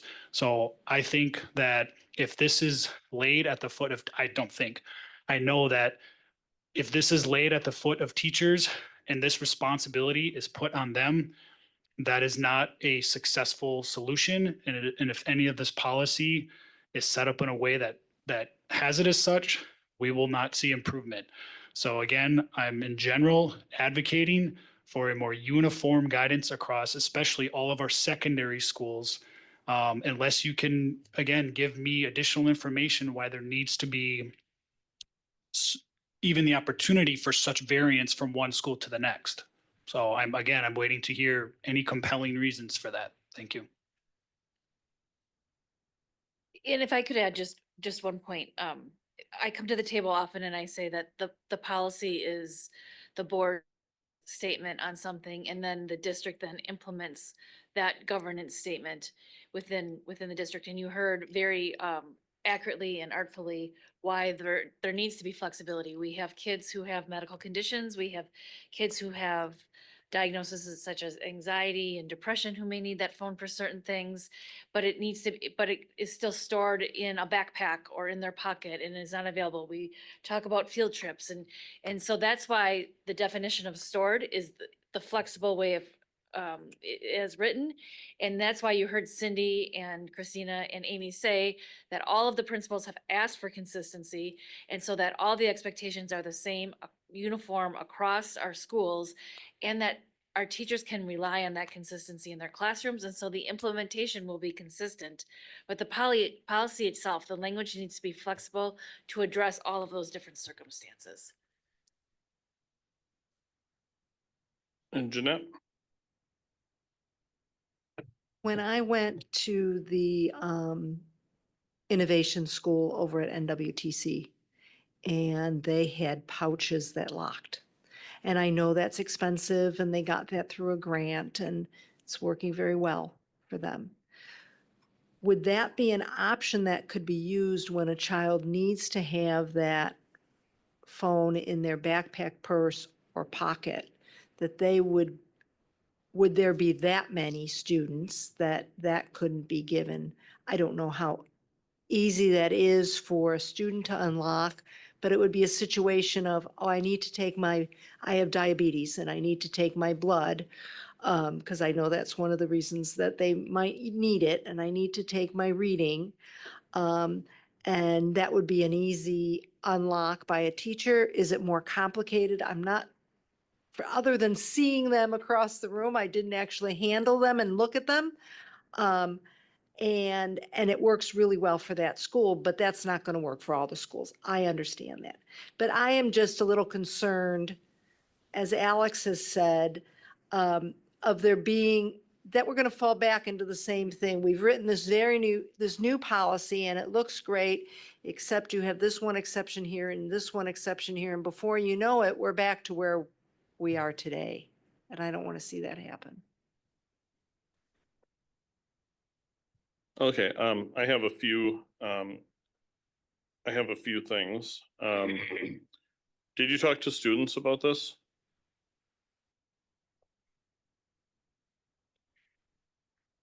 Yes, like we said, there are many schools that are implementing or have already implemented some sort of system already for cell phones, and that took place this past, like they've been en route throughout this year. So student input and voice has been heard through the building leadership teams, through the admins, back to our team. Okay, but you only heard student input that came indirectly through that process. You didn't seek student input for when trying to combine the policies? Okay. So a couple of things that I would point out, and I think I think we need to look at not having phones available during instructional time, but I think there's some, so first of all, if we require it to go, if any place requires it to go outside of the classroom, now we're not treating students equally, because now you maybe can have your phone during passing time and maybe you can't, because it depends if you can get to your locker between the passing time. Yeah. Well, No, because in the high schools, they will have the classroom storage, so they'll grab their phone from the classroom as they're going to passing time. In the middle schools, they do not have their phones during passing time. It's only during lunch hour. okay, but as written, as written, it looks to me like a school could say the storage place is the locker. Am I missing something? The high school principals have agreed that, if you're speaking about high school, Andrew, the high school principals have agreed that the storage location is the classroom in a pocket pouch on the wall. Okay, so that sounds good, but we're already saying that we have something more specific than than policy here. And the fact is, you could say lockers and be within policy. You could change it to backpack person, it could be within policy. You could say teacher's desk and be within policy. So I don't, the idea of the board's governance, here's one of the most obvious cases, I think, for where saying that the board is the governance and the district is the operational. The operational is everything, right? The operational is everything. There could be a way that you could be within this policy, and I'm not going to say how, but there would be ways to probably be using a phone a whole lot based on the operational range that's chosen here. I get the idea of flexibility, but we need to listen to people who have taught in multiple classroom environments. We need to, Alex has lived this, and Alex has gone between buildings where there were different, I want to say different policies, but different procedures in different schools. So if the answer in high school is classroom time, or classroom centralized classroom storage during instruction time, that's a step better than having a definition of stored that covers a wide range of things. I think students need to be heard on this, because they're going to be impacted, because I don't know what the students think of it, and they're not here. So that's important. I also don't want to see us rush this. I think we should, I would like to see us have probably have a full board before we do this. It's not an emergency to have this in right now versus in, June or July. And I guess I would also point out one more thing in, let's see, where is it? I'll do, okay, on the clean version 3E.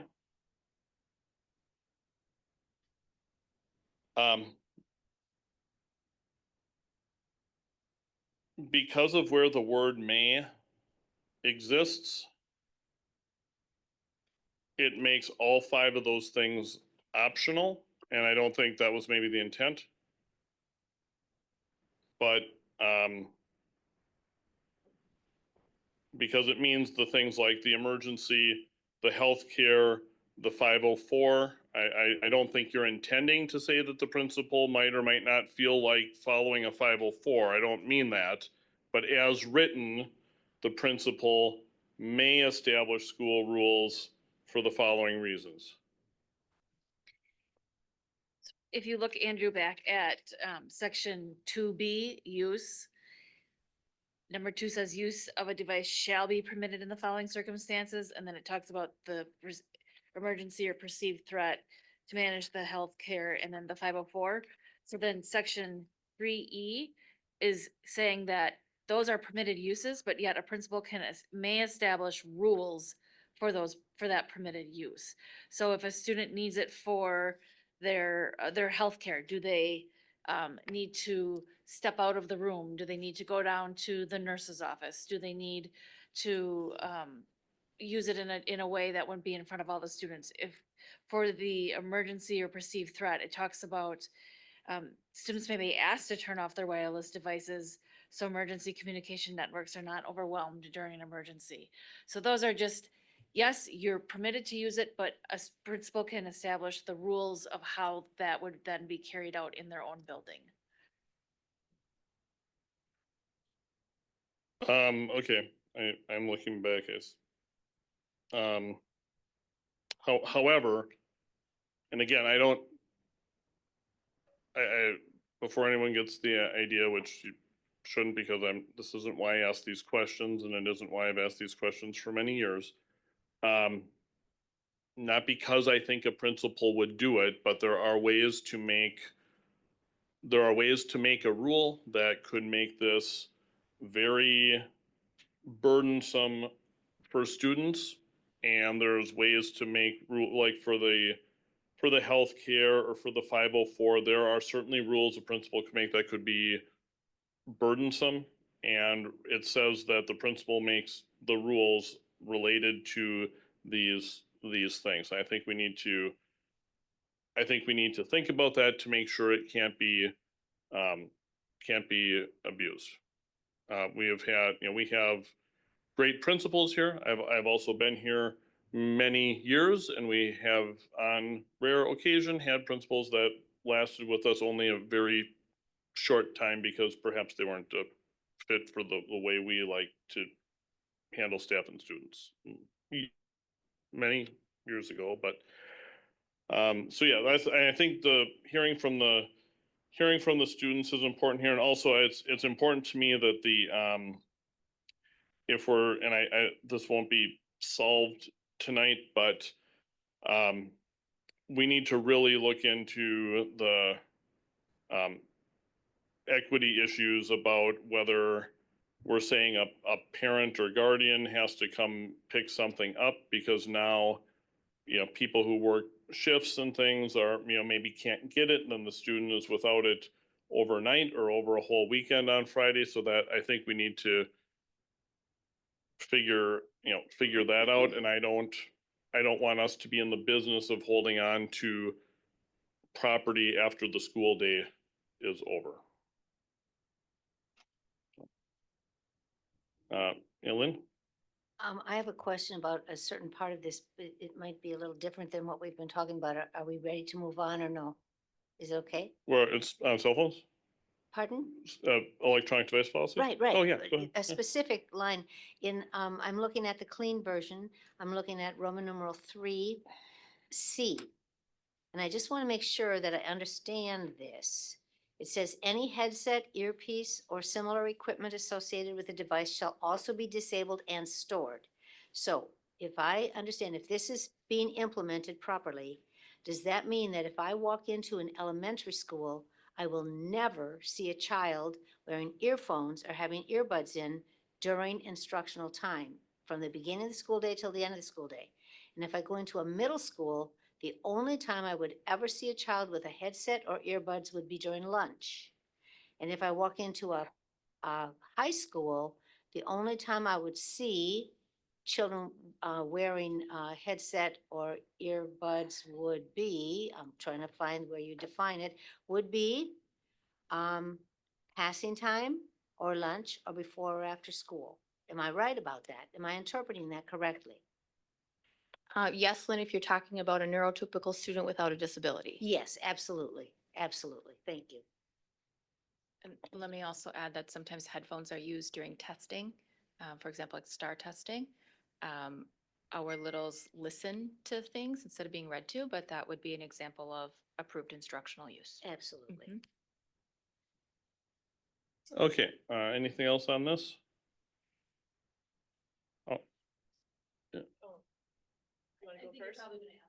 Yeah, just direction from the board on this one, Mr. Becker. I mean, I don't see how, I don't, it seems to me like it would be a rush to try to have this ready in 2 weeks, and I would like to see what our timeline is for having our 7th board member. Not to, I don't mean August and quick rush it out before school, but I don't think we should, I'd like to see the vote delayed till at least the June regular meeting. Yeah, and I would also like to emphasize that point. I think there's a little bit of work to do. I do think there's some improvements from what was there. I definitely agree. But I would, and I don't know if this can be part of it, but I'd like to still see it hammered out some more about how we can ensure that it's more uniform across the secondary level, and anything that can have teeth to it so that we know going forward that we're not going to be in kind of the same issue. And again, I'd like to see some more work on this to have something make me feel more compelled to want to vote for it and to, again, have the hopeful positive results that we're looking for. And there's no need to get this done anytime soon. Obviously, not 10 months down the road, but definitely not 2 weeks or a week. What, is there a timeline attached to this? I know our principals would like to communicate something out to families so that they can anticipate changes in the policy prior to the start of the school year.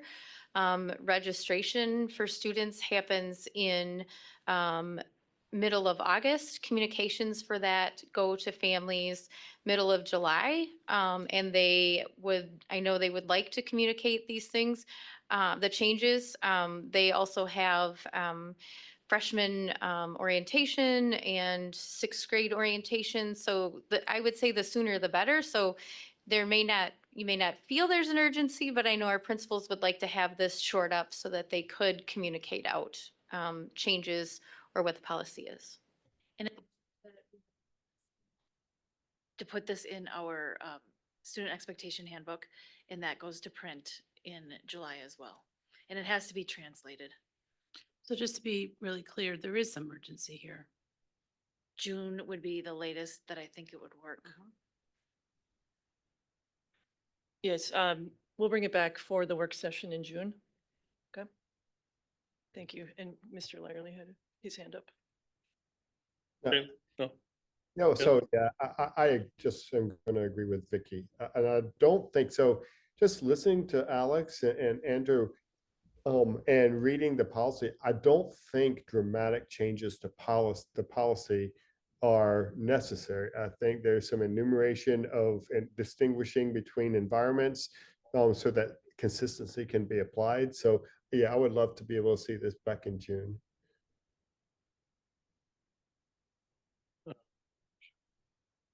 could we get a, just for, So if we could just go to board docs, and if we just wanted to look at our clean current, is that all in 443.5, or is there, this isn't one of those that pulls from other places, just so I could look at the 443.5 in the books right now, which is a clean current and a clean new, and look at those, and I just, Correct. all right, that we also have the, I don't know to what extent we were talking about these together, but then moving along to B, we had the rule 443.5. Were there any questions related to changes to the rule?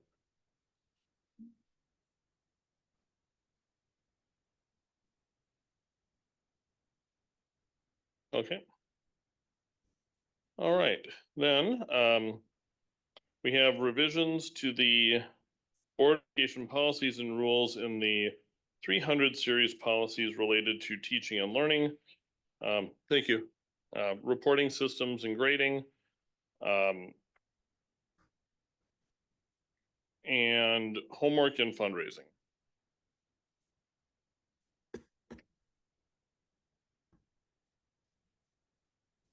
All right, if we could please take policy and rule 345.1, reporting systems and grading together, I think that would make sense.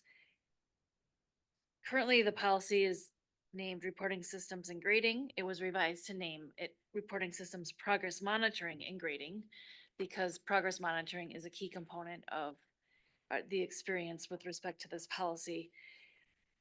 The policy was updated to add the differentiation between that progress monitoring and grading and the purpose of progress monitoring and grading.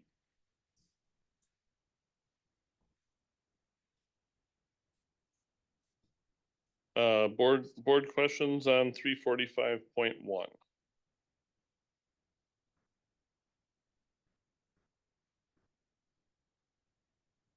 Alex? I just want to double check that I'm pulling from my notes for the correct one. I think I am. So just it's in regards to grading, but that might be the next, sorry. Okay, anything else? Is the grading, so all of this stuff, 345.1, that includes the grading as well, right? I'm seeing that correct? Yeah. So if I have a question for grading, that would be right now, right? Okay. So the question I have / concern is the part, and sorry, I pulled all this from the red line, but it's regarding where it says class participation and daily assignments cannot be used in grade determination.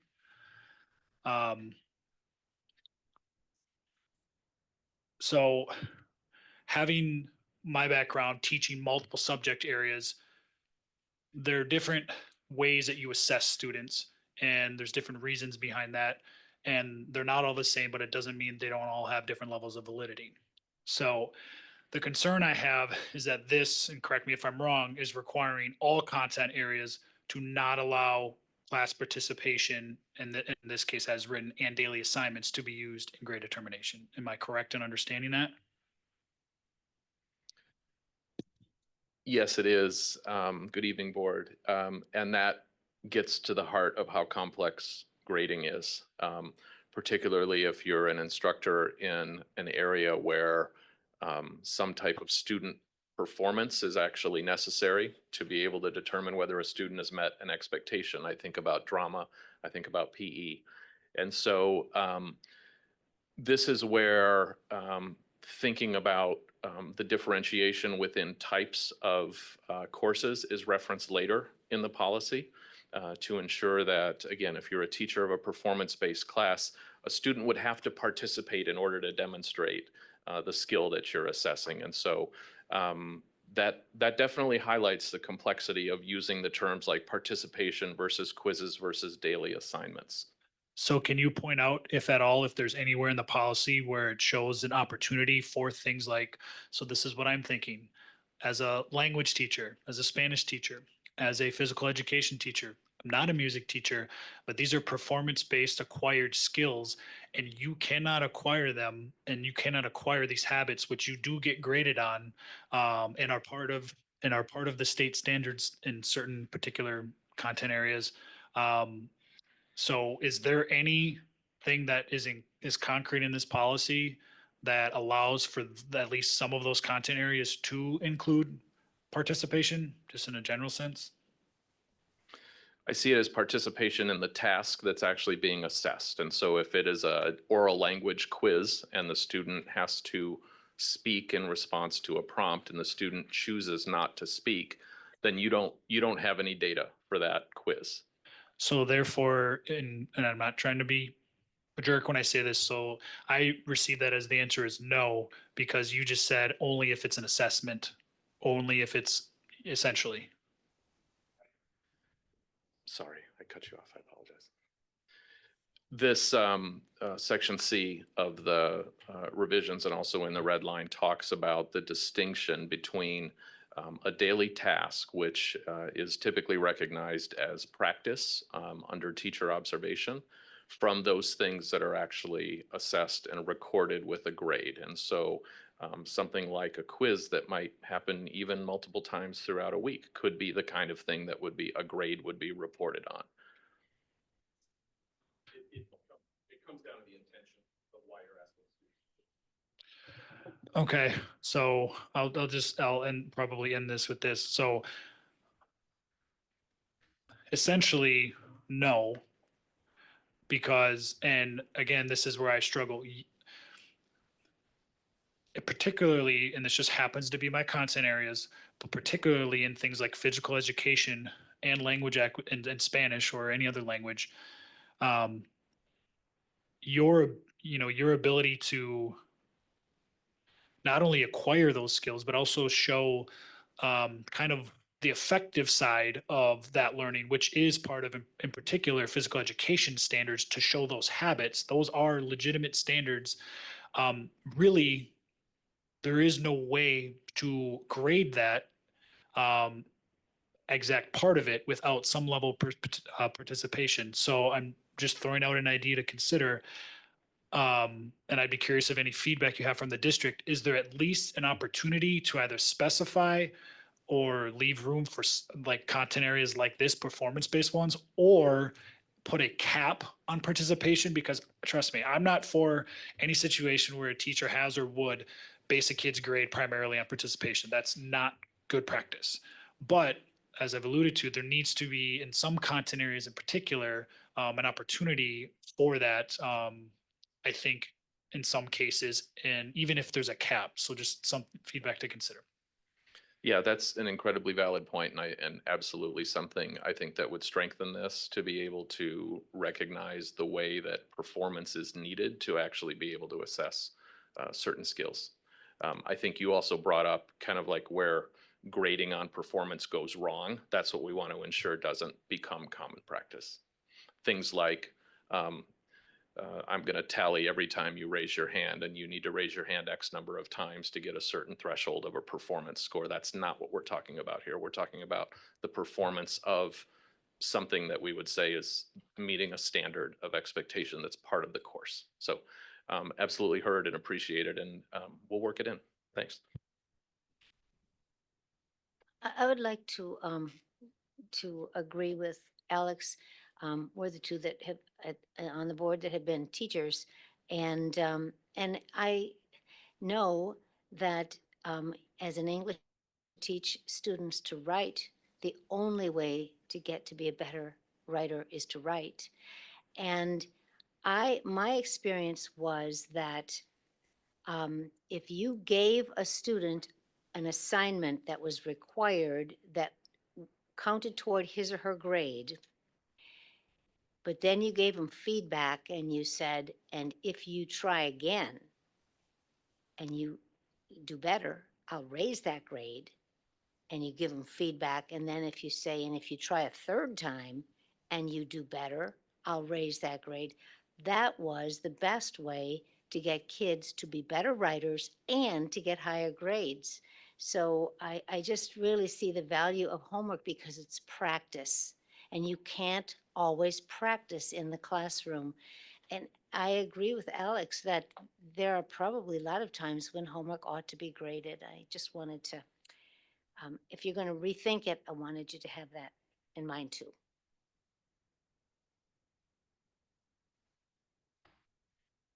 Anything else?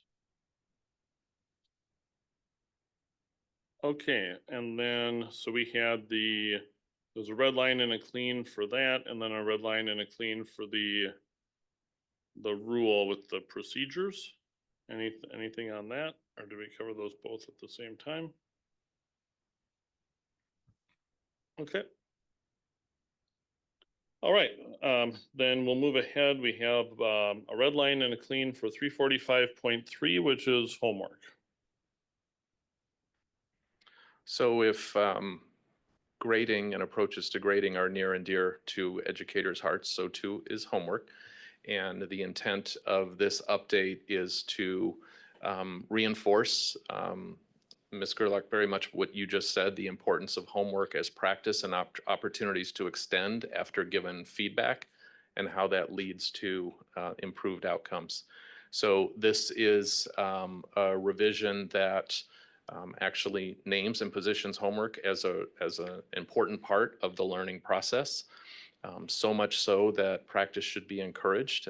There is sizable research behind the role of homework in improving student outcomes. And the older the student, the more impactful homework is, because by that time the students have developed some skills around autonomy. The role of homework as being something that students walk out of the classroom confident to try versus something that challenges them and has them practicing things incorrectly, which then becomes very hard to reverse, is also noted in here as well. So these updates are for your consideration regarding homework. Alex? I would just like to add that to show as much objectivity and sincerity as I can, and clarify too, potentially, I do not, I'm glad that that's in there. I think homework is important, but and I don't want to eat my words, but particularly as a Spanish teacher, because again, some of this is especially based on maybe content area, but I think when it comes to homework, I did not use homework as part of the grade because I don't think it should. So I'm glad to see that this is a policy that we're making sure is likely to be part of our uniform processes in our district, because it can be expected and given out, but it should not be part of the grade, in my opinion. So thank you.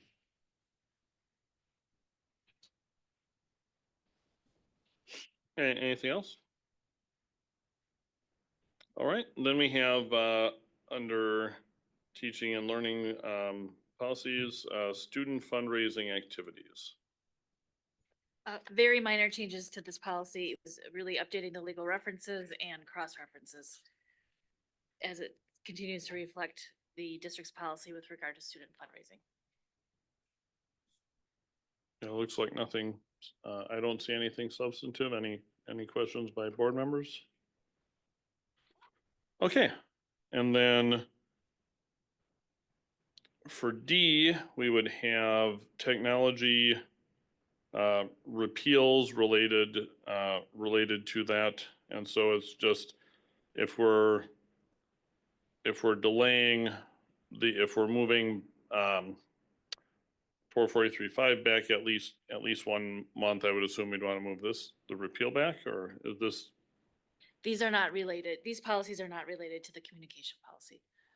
These are just in that chapter, but they're not, the utilization of technology policy 363 and use of technology in education policy 363.1. Those were last revised in 2005. And those do not reflect the districts, that's light years away. I'm gonna probably put words in Amy's mouth, but those are light years away in technology timelines. So those do not reflect the district's current use or purpose of technology, and they really don't say anything either. The wording is included in other policies within that chapter. So we're asking to repeal those two policies. And they're unrelated to the communication policy, which is in a different, is in the 400 series. Okay, I see. Yeah, this is just technology is here and we should use it. Policy, basically, okay. All right, and then, okay, so that's the repeal piece, and then we do have several under revisions to technology-related Board of Education policies. So we have the responsible, acceptable, safe use of technology resources, and then we have a student rule and a staff rule, all related to 363.2. Again, these were last updated, you'll see back in 2020, as well as 2017, so some time ago. And again, this is to update to meet current format and to meet current practice and procedures.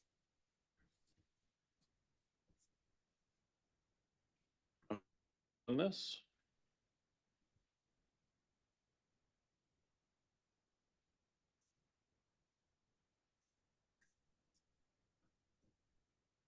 Okay, on any parts, no questions? Anything with either the student or staff rules? Looks like a lot of it is just striking some things that came up to the policy and then striking them out of the rule. That seems to be like the largest part of it. Okay. And then the anything in the staff rule. Okay. Then we have, that takes us through all those to internet filtering. And this is okay, just a little thing in the, just other than cross references, it's just any person requesting to have a site blocked should have a help desk take a copy to the supervisor or principal. Yes, that's correct.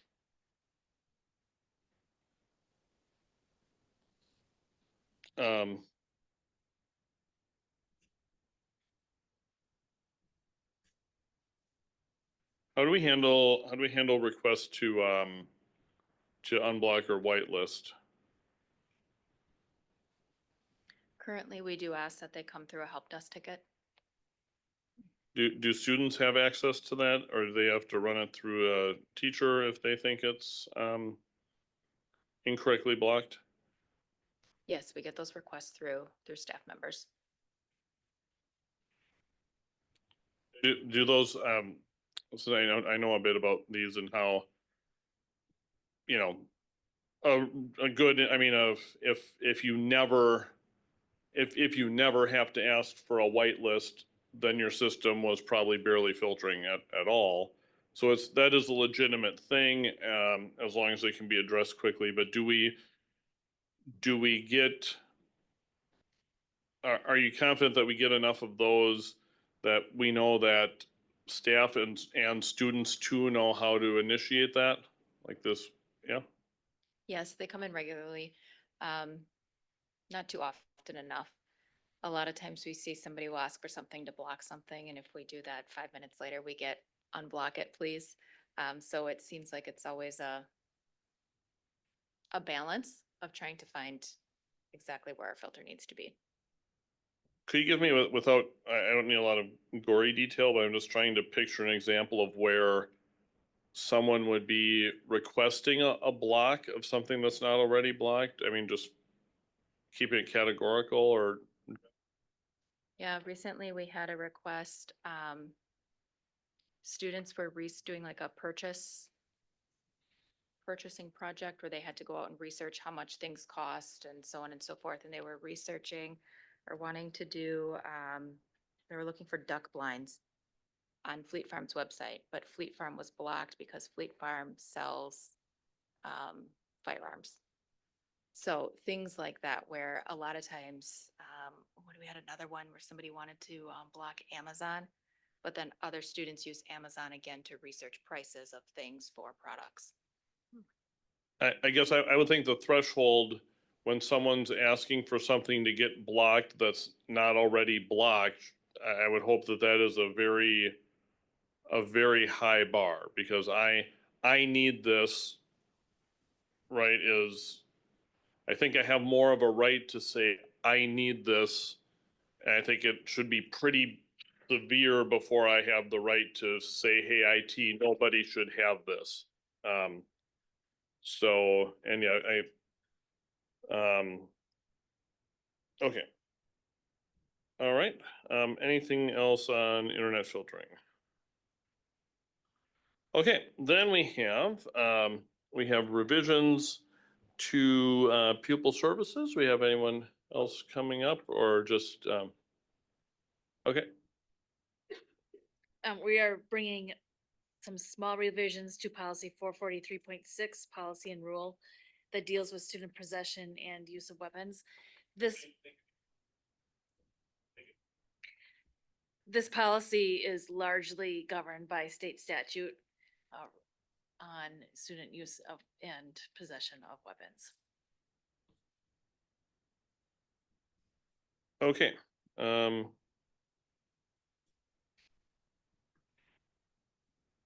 So there's,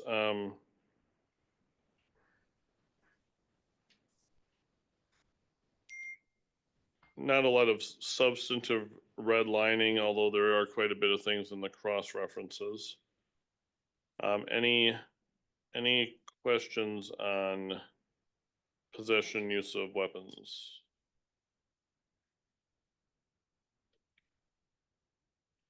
So just to, okay.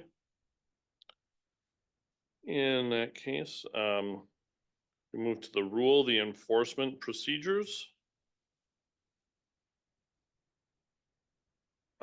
Questions on this?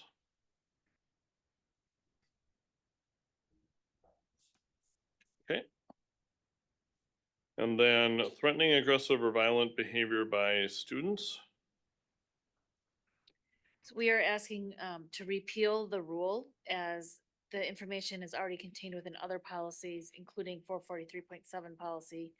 And it is already addressed through the district's multi-level systems of support that was adopted by the board as well. And the changes then to the policy are to incorporate the language from the rule as well as some minor updates.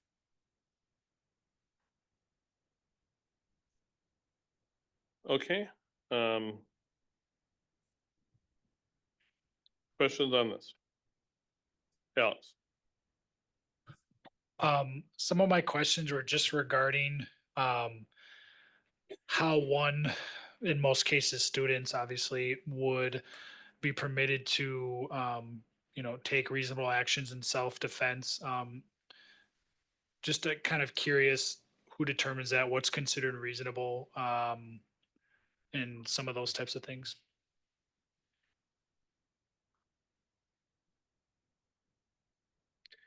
Yeah, I think this is where, upon investigating whatever the incident might be, we learn and take witness statements, participant statements, and this might be where we learn that a student pushed, held another student in a, some kind of a hold. Those would be things that, as rare as this happens, we would see in those kind of situations. Thank you. And let me be clear here, not that I'm trying to advocate for anyone doing anything when they find themselves in these situations, but having been involved as a teacher and dean and so on, and many of these in the past, I'm just question. The part where it talks about saying that no dangerous weapons are used in reference to self-defense. I'm just curious about any feedback or thought on that. And let me preface it by saying, when you have a situation where someone is attacking you with a weapon, how you defend yourself can vary greatly based on the situation you're in, and the need to or possibly use something, not advocating. I'm just curious what the thought process is and if that precludes or puts someone in self-defense in any kind of bad situation, if that makes any sense.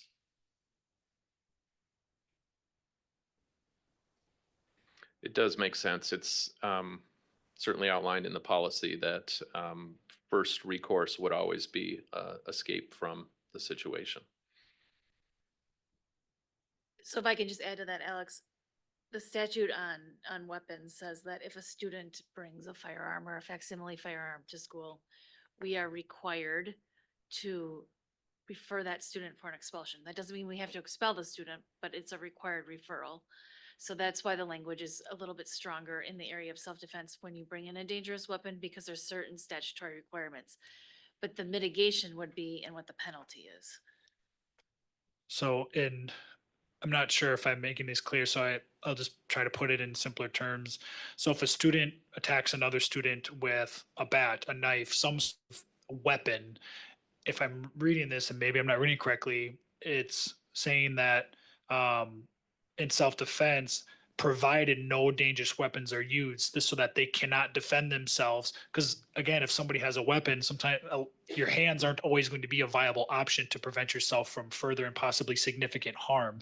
So I guess it stuck out to me that in this policy, potentially that, again, I'm not advocating, but it's saying that they cannot use anything to defend themselves, any kind of weapon. I just kind of, I don't know. If I out there possibly for the next meeting. I don't know that I think we could probably cover what Alex is talking about by just saying individuals are permitted to take reasonable actions in self-defense, because almost all of the time a dangerous weapon would not be part of reasonable self-defense. But I guess if someone was, if someone was swinging a bat or something and I pick up a chair or something and happens to hit them, that is a weapon probably if it hits them. But it's a reasonable action in self-defense. So that may cover it. And we would still leave the sentence that escape is, the gold standard is always escape from the situation. So yeah, I guess where I'm coming from is I'm just want there to be when a student is in a situation where they were perhaps protected, I would just hate for there to be a situation where they defended themselves and somehow they got in trouble, especially if it were to be a very serious situation and with any potential weapon. And again, I'm not advocating for anything, but that's just kind of where I'm coming from.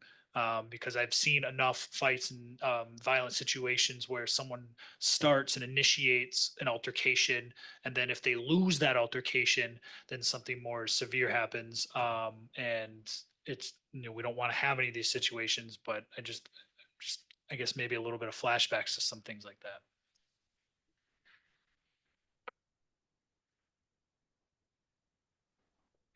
Melissa, based on what Mr. Becker had suggested, is there any language that we could play around with that would at least give the message that you have the ability to, I think that's what Mr. Minow and Mr. Becker are getting at, that you have the ability to defend yourself. Number one is get away, but So my concern is of course, my job is to think worst case scenario sometimes. A knife. So two students have knives on them and a student brandishes a knife and then the next student brandishes a knife and now we have a knife fight. In those circumstances, we are required to enforce the weapons on school property policy.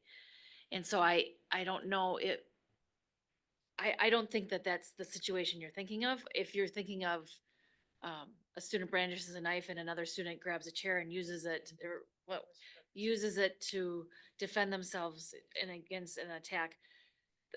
if you go back to the policy on dangerous weapons and it describes what is the dangerous weapon, that chair is not being used as a dangerous weapon to cause bodily harm and inflict injury. It's used to defend that person. So I interpret this language similar to the way both of you are interpreting it, but I'm interpreting it from a legalistic perspective. And I think we get to the same end with what you're advocating.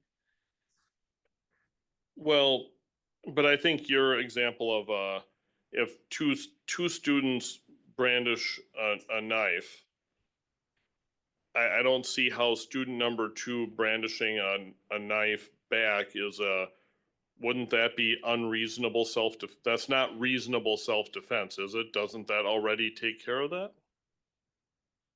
Not if you're talking about I'm in my house and someone comes to my house with a gun and I then brandish a gun. In a school setting, it's unreasonable.